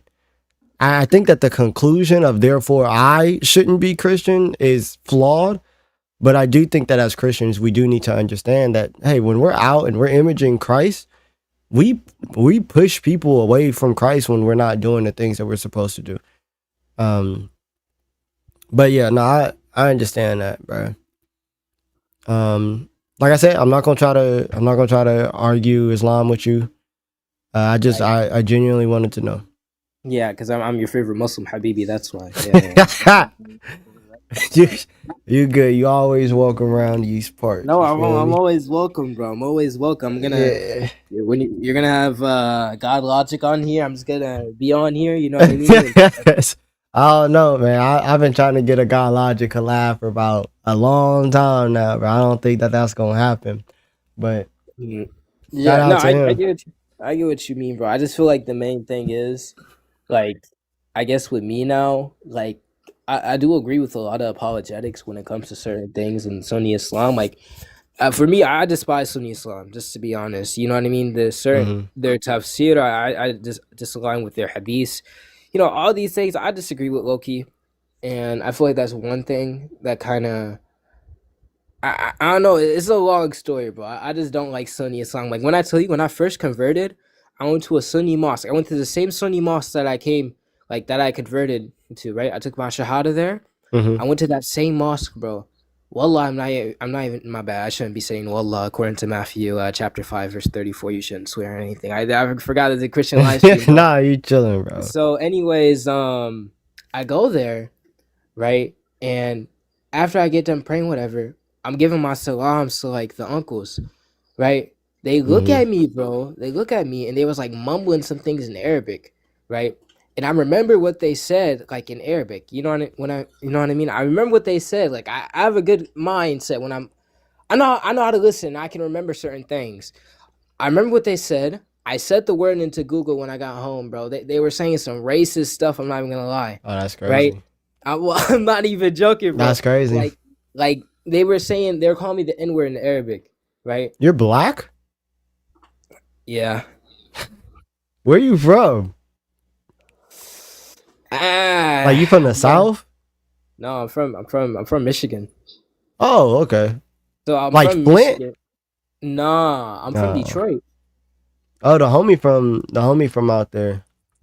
I'm from Detroit, but Yeah. I'm from Detroit, but I'm from Detroit, but it's like at the same time, I'm mostly in Dearborn. You know what I mean? Bro, that's exactly where the that's exactly where the homie stay, bro. So I'm saying I think he in here. Who? I can't say his name because then I really be doxing. But if Light? he Light not Light? Nah, Bro, Light I got a word with Light, bro. Light he not from Michigan. He not in here? But I feel like you should really make me a moderator for real, bro. Bro, if you don't be on no BS, bro. You know what? Wait. I gotta say something like that sounds Christian. Hold on. On the Messiah, bro, I won't do it. Wait. No, that's the wait, bro, that bad. Wait. That's what you saying. On God, I won't do it. That sound wrong, bro. Hold on. Give me something to say, bro. Bro, like just I'm a check. I'll give you my, bro, but don't abuse it. Don't I don't be muting folk unless they start spamming. That's the only reason why I'll mute anybody. Right. I get what you mean. I ain't gonna mute people like that. I'm gonna let you. I just want to be a moderator. Like, just imagine, like, it's so cool for real. Yeah, I feel you. I gave you mine, bro. Yeah. Light. He bullies me, bro. When I try to go on his live streams, he just bullies me, bro. But all right, bro. I'm gonna go. Wait. I wanted to show it. Never mind. I'll show you another day, bro. I'll show you my prayer corner. Oh no, go ahead. Show it. I just got off work too. God, dog, you working too? You a slave, bro? I know I'm a slave to society. Wait, no, I'm not. No. Hey, that's sure. I know that. Never mind. I know that's true. Look, bro, you gotta understand something about me, Hey, bro. you Like, got an I anime still carry life. traits, bro, that I said before, bro. Like, so if I slip up on certain things, bro, like, you can't get mad at me for it, bro. Nah, I hear you, can't bro. get mad at me. Okay, I'm not a sheikh. I'm not a scholar. I'm not none of that, bro. Bro, yo, show your prayer corner so I can get to this last guess. You got icons in your prayer corner? Of course. Ooh, that brother. He said it's not haram. All right, guys. So this is my prayer corner, guys. Right. Give this man his big screen. It's digital? No, I'm showing you my room for real, bro. So this is my prayer corner for real, bro. What? Right? Who are those men? This is my prayer corner for real, bro. Like, as a Shia, bro, This is Ya Ali Madad, yeah, bro. So I got Imam Ali alayhi salam. Are these AI photos? No, they're like icons, bro. That's he making. Look, bro, you think I'm trolling out? Like, Nah, bro, you being dead I'm serious. gonna buy a Byzantine icon too, bro. Byzantine Yeah, icon? bro, I like the one with like where Mary and she's holding baby Jesus, bro. I want to buy that one. I'm not even gonna lie. Mm. I'm gonna get a blessed too by a priest, bro. I'm not even joking. I'm gonna get a blessed too, right? And then once I do that, bro, it's gonna be right there, bro. I Yeah, promise you, bro. yeah. Hey, Yeah. yo, bro. Hold up, bro. Wait. Keep it on the screen. I gotta make sure I Bro, show this shit gotta be YT. haram. That's what I'm saying, bro.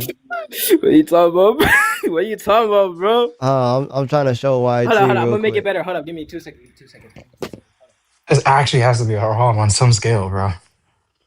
Hold up. Wait. Where is it at? They say he get the Jesus and Mary icon. His other icon Should is I gonna do fall this off the Bible or wall. this one? You gonna put What is the New that? Testament next to? He got a Mason Bible. He got the dogs out. Yay! Yeah. Is this good then?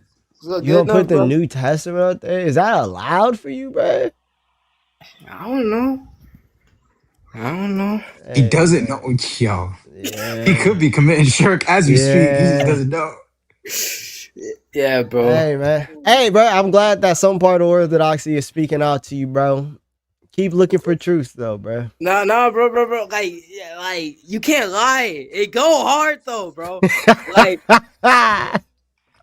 Hey, go hard right now, Elijah. Nicki Minaj I was a can't. I don't think that's allowed in my religion to say that, bro. I don't think that.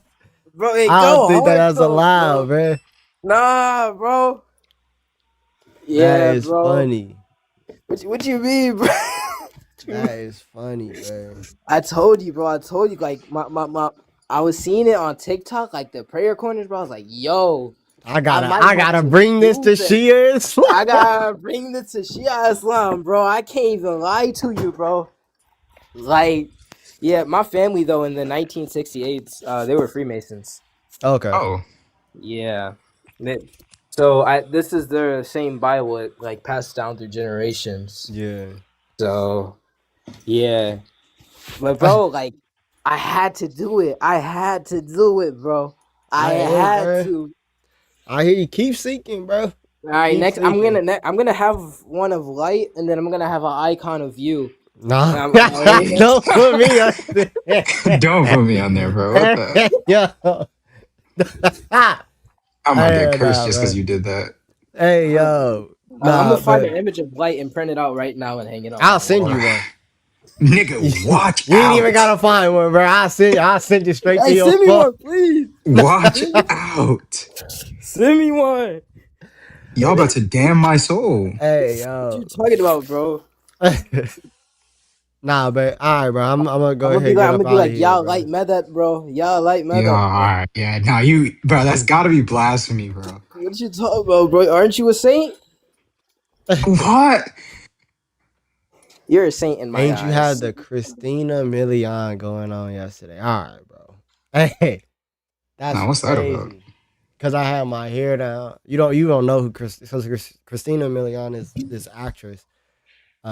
I know what that is. You don't know who that is. I guarantee you don't know who that is. You never seen her in your life. Oh, yeah, I need a quick prayer, Elijah. What's Before up? bro, like I've been training triceps for over 6 months now, bro. I barely see nothing, bro, and I'm starting to cry, bro, cause I don't see I'm not nothing, finna bro. pray for your triceps. I'll pray for your Bro, soul though, bro. no, Light do but all muscle prayers though. bro, Light do all I triceps. muscle haven't done a prayers. muscle prayer in ages, nigga. I ain't praying Light for do all nobody. muscle prayers. Yeah, nobody. He ain't seen that movie. Come on, bro. You Yeah, ain't but gonna you pray you for still me? growing. You still growing. So like when you hit 19, 20, you'll start to see it for sure. You really gonna start praying for me then? Yeah, I'll start praying. You gonna start praying for me? I'll be praying. I'll pray for you today, but it's gonna be for your soul. Nah. Pray for me. Pray for me. Do it right now. Twin. Do it right now on the live. Right. What? Pray for his soul? Yeah, on the live. In the name of the Father, Son, and Holy Spirit. Yeah. See, you doing too much already, bro. He's sorry. Man, what you want me to do, man? Like you don't want me to pray it? You doing too much already. You don't bro. want. Like, you don't want me to. Come on. You don't want me to go before God, bro? Like what you want me? Either way, I'm gonna have to say something you don't agree with. I'm gonna have to say like, dear Heavenly Father. That's like me, right? You like, let me pray for you, right? And you like a hardcore Christian. And I just say Bismillahir Rahmanir Rahim. I just say that, bro. Like you can't just do that, bro. All right, here. You got we gotta come to a mute. So, bro, either way it goes, I'm gonna have to end the prayer with like in the name of Jesus. Okay, and Imam Ali. I'm not doing that, bro. Come on. That's what I'm saying. I'll pray for you on my own time. I won't do it like in front of you. If you do it in front of me, bro, we gotta like agree on. But that's what I'm saying. So like I'm required, like Jesus says, like anything that you ask in my name, then He will do. So like I gotta pray in the name of Jesus, and I'm gonna pray like to the Father. Like all prayer is gonna be it's gonna invoke the Trinity regardless. So like I don't know what you want me to do. Could I pray too? You go ahead, bro. Like, bro, like you say like on Jesus' name, and I say like what Imam Ali. Too. Bro, just you pray on your own. I'll pray on my own, bro. All right, wait. We gotta pray for each other, bro. It's fine. I'm gonna pray for you, bro. I'm gonna pray for you. Bismillahir Rahmanir Rahim. You know, I love my boy here, Elijah. You know what I mean? Bro, I'm gonna pray for you, bro. No, true. Inshallah, he has great health and great children. You know what I mean? my back started hurting when you said that, man. Inshallah, you know, he destroys the Sunni religion, right? And their filthy Sallam. You really don't like that. But no, bro, I gotta go through it. Bro, you can't leave me. Bro, I gotta go, bro. All right. God bless. I'm gonna be your moderator, right? Too? Yeah, go ahead. You might. All right. I love you, bro. I love you. God bless. Bro, on Jesus, I love you, bro. Amen, bro. Yeah, bro. That's not haram to say, by the way, guys.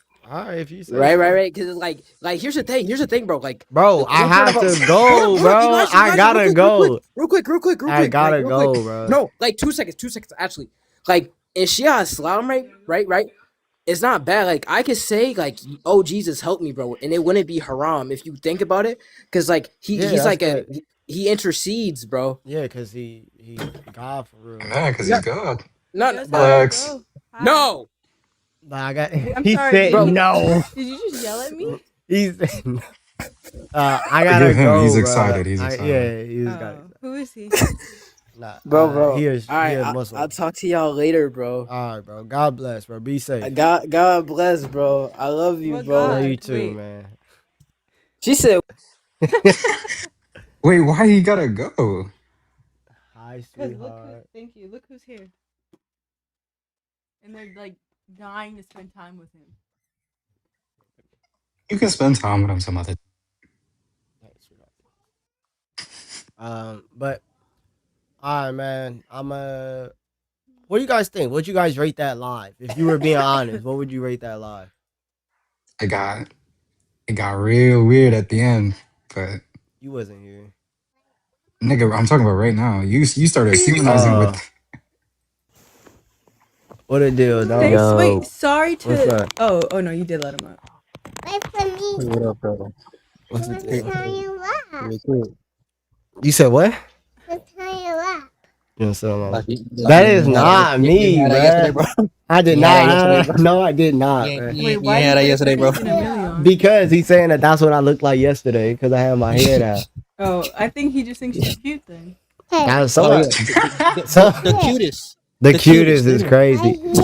7.5 out of 10. It was a 7. All right.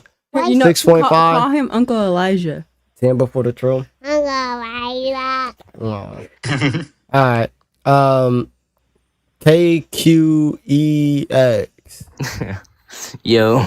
I Yeah, don't what's have up? Uncle John. All right, you know what's funny? My buddy, he knows like I'm Uncle atheist, John. and he gave me like I y'all know like what you're my live. dad So did. like, Oh, so he was like, "Hey, bro, go talk to this yeah, dude." yeah. For sure.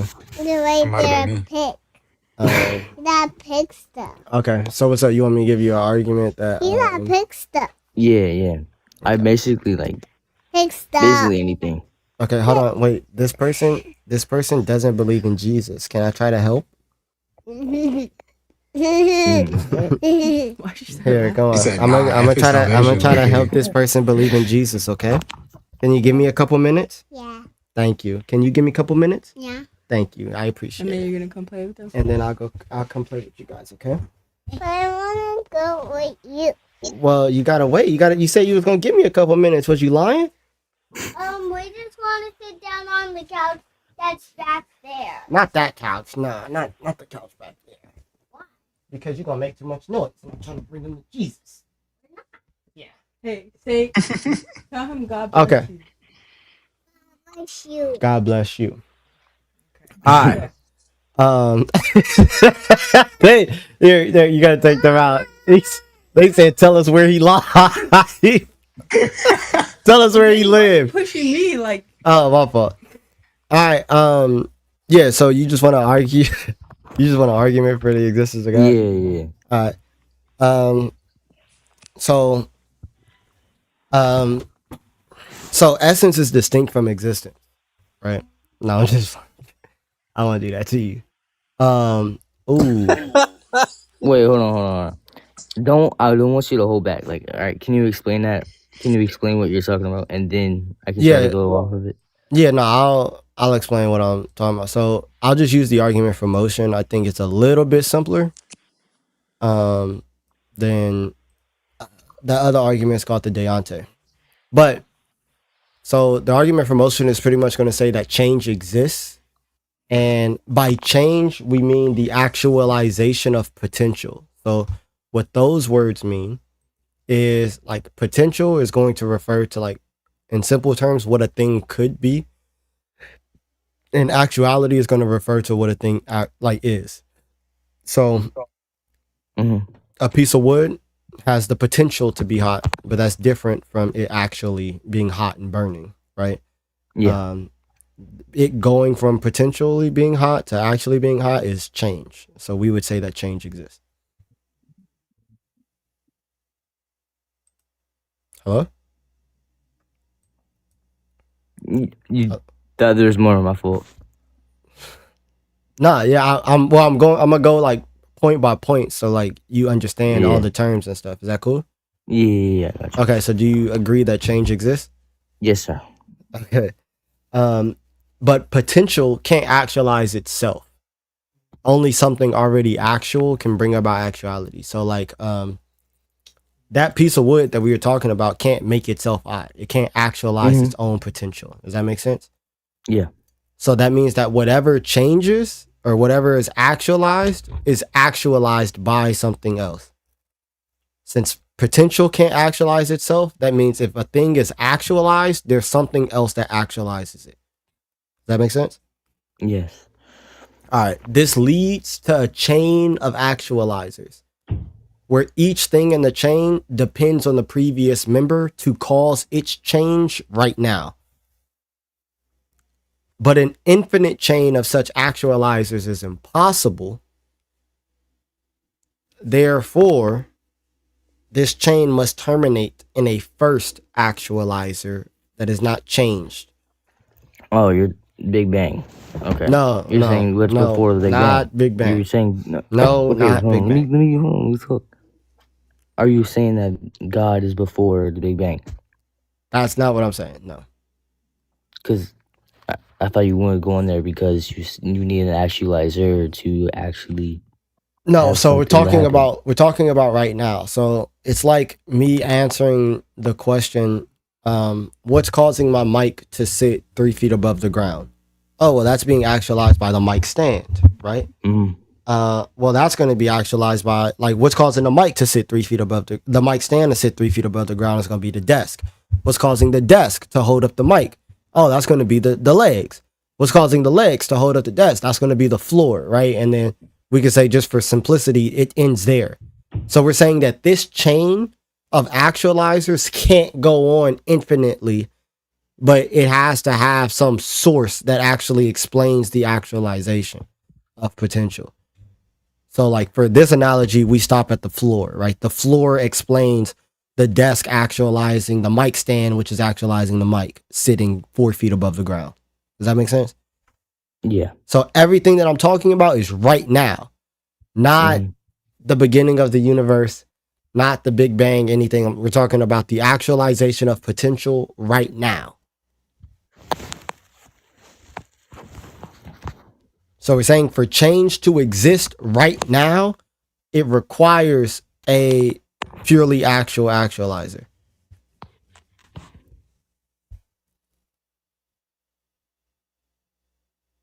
Hello? Hold on, I'm thinking. Okay.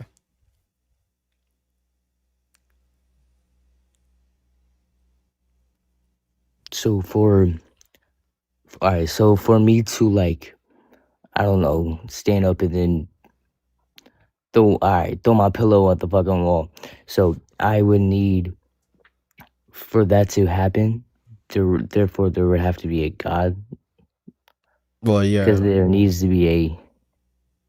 There's something that's actualizing you, right? Like you have the potential to like not exist, and you're being actualized. Your existence is being actualized. So like there's something that's sustaining you, pretty much, and this chain of actualizers, right, is going to terminate in the first actual actualizer, the purely actual actualizer. My fault. So for change to exist at all, it's like going to require a purely actual actualizer. And by purely actual, that's what we mean by God, is a purely actual actualizer. So like I'll give you an analogy. There doesn't really. I'll give you an analogy. For change to exist, there needs to be something like. Here, I'll give you an analogy to help you understand. Okay. So imagine like I plug my phone up to a charger, right? They ain't that background tough. So I grab my I put my phone up to a charger and I plug it into an extension cord that's not plugged into a wall. Right? Will my phone be charged? No. Now, the extension cord has the potential to give my phone charge, but it like to actually charge my phone, it has to get electricity from something else, right? Now, what if I plug that extension cord into another extension cord that's not plugged into the wall? It's another fire background. Will my phone be charged? No, because it's not plugged into the wall. Okay. What if it goes infinitely where each extension cord is not plugged into the wall? We have infinite amount of extension cords. Will my phone ever be charging? No. Okay. But I see that my phone is charging. So what does that mean? I mean, it's getting power somehow. Yeah, which means that there has to be some source of this power, huh? Yeah. So that's what we're saying, is that each thing in this chain, it gets its power from the previous member, right? Like the extension cords get their power from the previous extension cord. But if this just went on forever, where each thing in the chain receives power but isn't actually a source, then we would never see the phone charging. We would never see any change. But we see that change is happening, that things are actualized. So there must be some source. Does that make sense?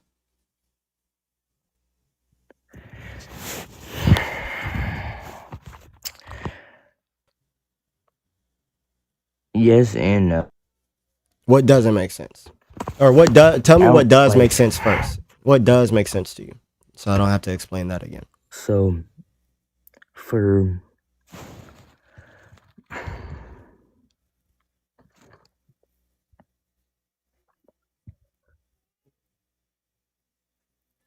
something like to happen, like for something to be not plugged into the wall, and then fuck. Okay, hold on.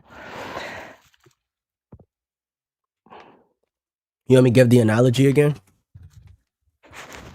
Yeah.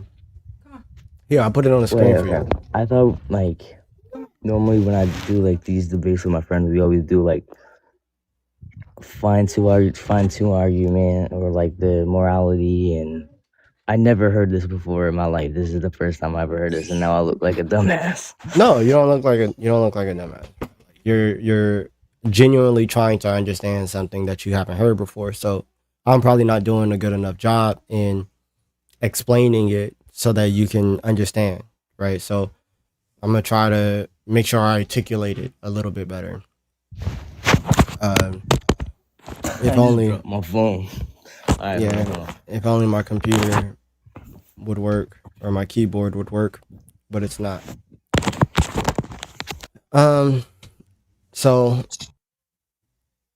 pretty much, dang. I might have to just restart my computer, but I'll see if I can pull it up here. Give me 1 sec. Oh wait.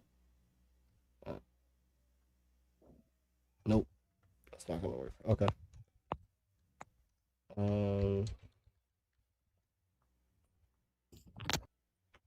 I'm gonna try to just put it on the screen so that you can just see it, because maybe you're a little bit more visual.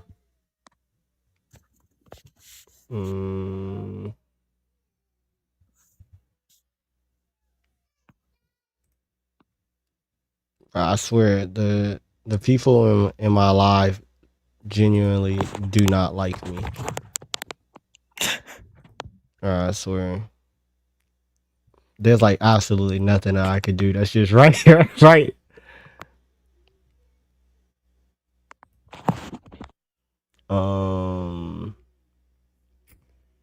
Where's my argument from emotion thing?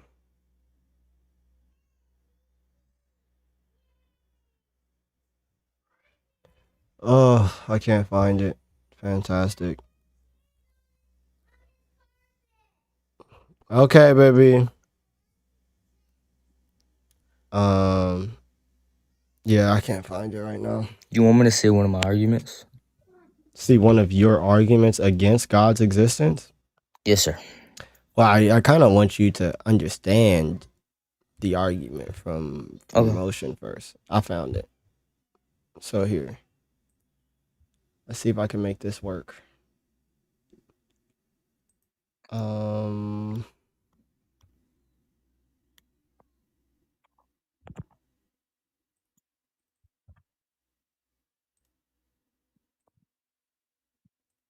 you see the screen? Yeah. Wow. Listen, look at God. If you needed any evidence. So I actually put together a whole video like on and I posted it on TikTok of explaining pretty much everything. But this is what I was explaining to you, right? Yeah. So we have a phone that like is not charging pretty much, or needs to be charged. And in order for it to be charged, it is linked to an extension cord or a power strip that gets its power from the previous power strip, and then that goes on forever, right? Our phone will never be charged if that's the case, huh? Right, as you just said. Wait, okay.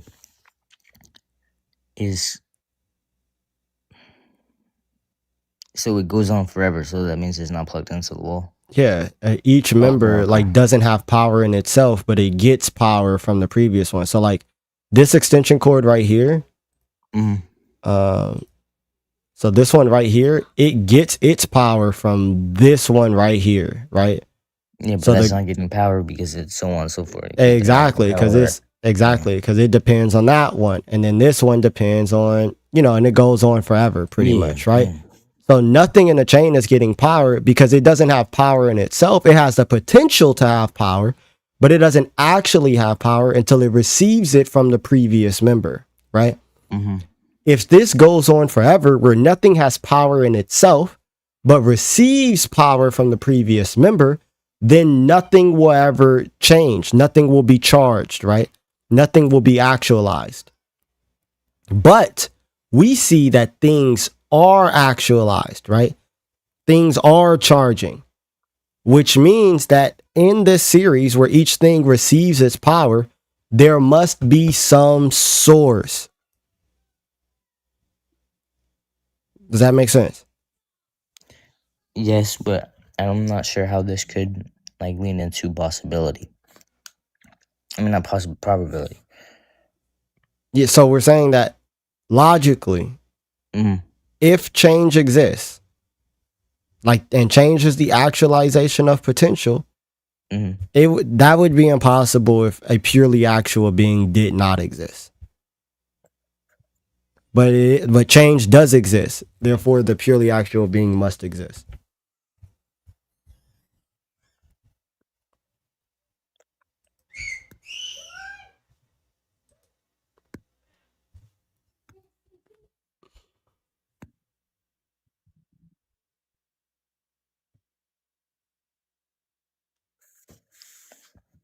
Yeah, I'm starting to understand it. I just don't know how to like defeat it. Because I have so many other arguments for basically everything else. Because I never heard of it before in my life. He said, man, if you would have ran anything else, this would have worked. But this argument is going to prove like a lot. Obviously, it's going to prove that God exists. Like, say for instance, I grant you every other argument that you have in regards to like the fine tuning or whatever, and I say that those arguments don't successfully prove God, but this one does, then God will still exist. Dang. Okay. So if this argument works, then God would exist.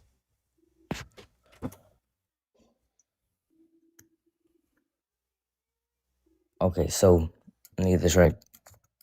So for change to exist, there needs to be a changer. Is that like somebody that does it in the first place? Essentially, yeah. Okay, so for Christians, this is basically the same thing with the Big Bang. So for a God to exist, there needs to be something to change, like to make the Big Bang happen in the first place, correct? No, so we don't believe that you can like prove that the universe is not eternal from pure reason. So whether you believe in the Big Bang or not, that doesn't matter for this argument. We're talking about what's happening right now. No. So you believe in like a changer, correct? Because like that's the whole purpose of that like demonstration was there has to be a changer to have change in this universe, correct? Yeah, there has to be a purely actual actualizer, yeah. Okay, so for Christian's argument, when I bring up the Big Bang, is God is why the Big Bang happened. So, and that's the changer of the Big Bang. In your analogy, right? I'm not talking about some event in the past, right? So I'm not talking about, oh, this thing happened 14 billion years ago. That's not what I'm talking about. I'm talking about right now. We're answering the question, hey, why is this mic sitting so high above the ground? Like, yeah, it has the potential to sit this high above the ground, but what's actualizing it right now? Oh, it's his hand. Or, oh, it's the stand, and then it's his hand. That's what's actualizing it right now. So I'm not talking about some event in the past. I'm talking about the actualization of potential currently, right now.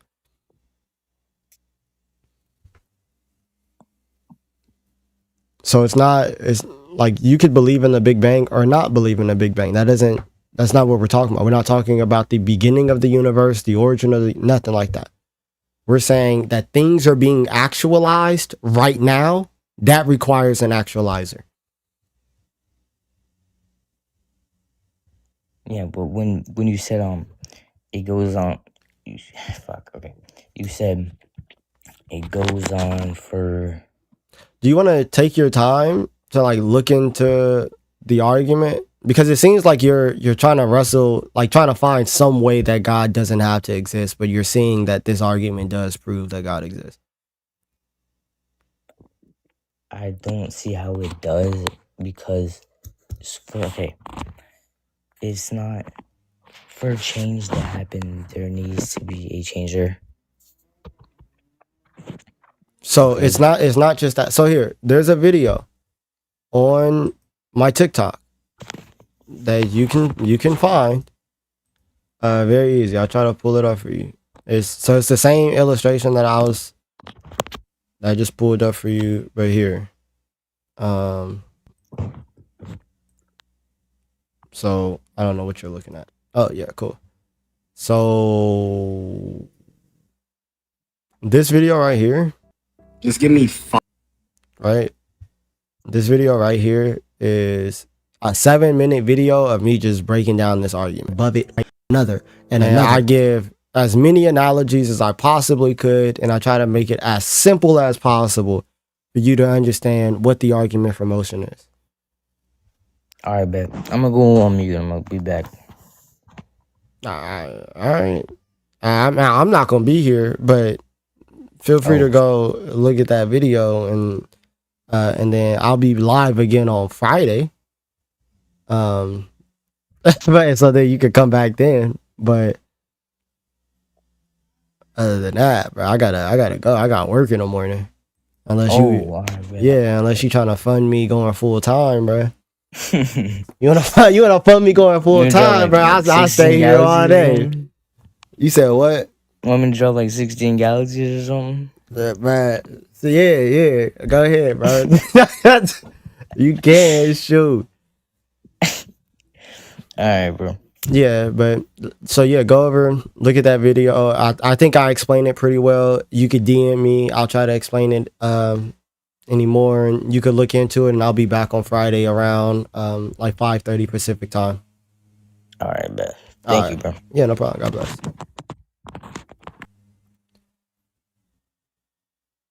Oh shoot, Trent done sent nobody a I'm ready gift. That's gay. Alright, bro. You got it, Trent. You got it, bro. That's you. Wait, why you gotta end live? You said what? Why you gotta end live?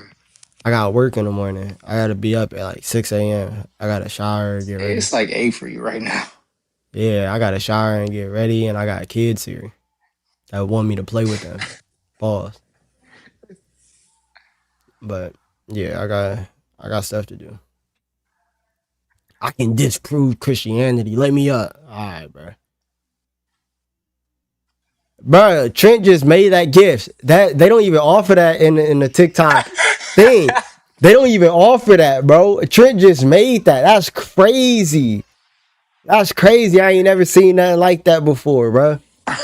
That's insane. He made that himself. That's crazy. That's crazy, bro. I ain't never seen nothing like that, bro. That's wild. All right, man. God bless y'all. In the name of the Father, the Son, and the Blessed Holy Spirit, please pray for the people who came up on the live. I thought we had a good live. Might not have been as entertaining as a lot of people would have wanted, but it may have been edifying for some people's spirits. So, and that's the whole purpose. So, God bless you guys, though. In the name of the Father, the Son, and the Holy Spirit, I appreciate everybody that donated. Abraham was done with the $10 super chat. Fallen Cloud. You got a couple super chats in here. What's her name? Michael Hendricks with a $10 super chat. Saved by Grace with a $10 super chat. Kiefer Yosid with a $5 super chat. I appreciate everybody who donated. Trent with that the cheekly wiggly gift. I appreciate it. Nah, man, God bless you guys. I really do appreciate all of you. If you're new here on YouTube, please subscribe. If you're new here on TikTok, please follow. But God bless you guys.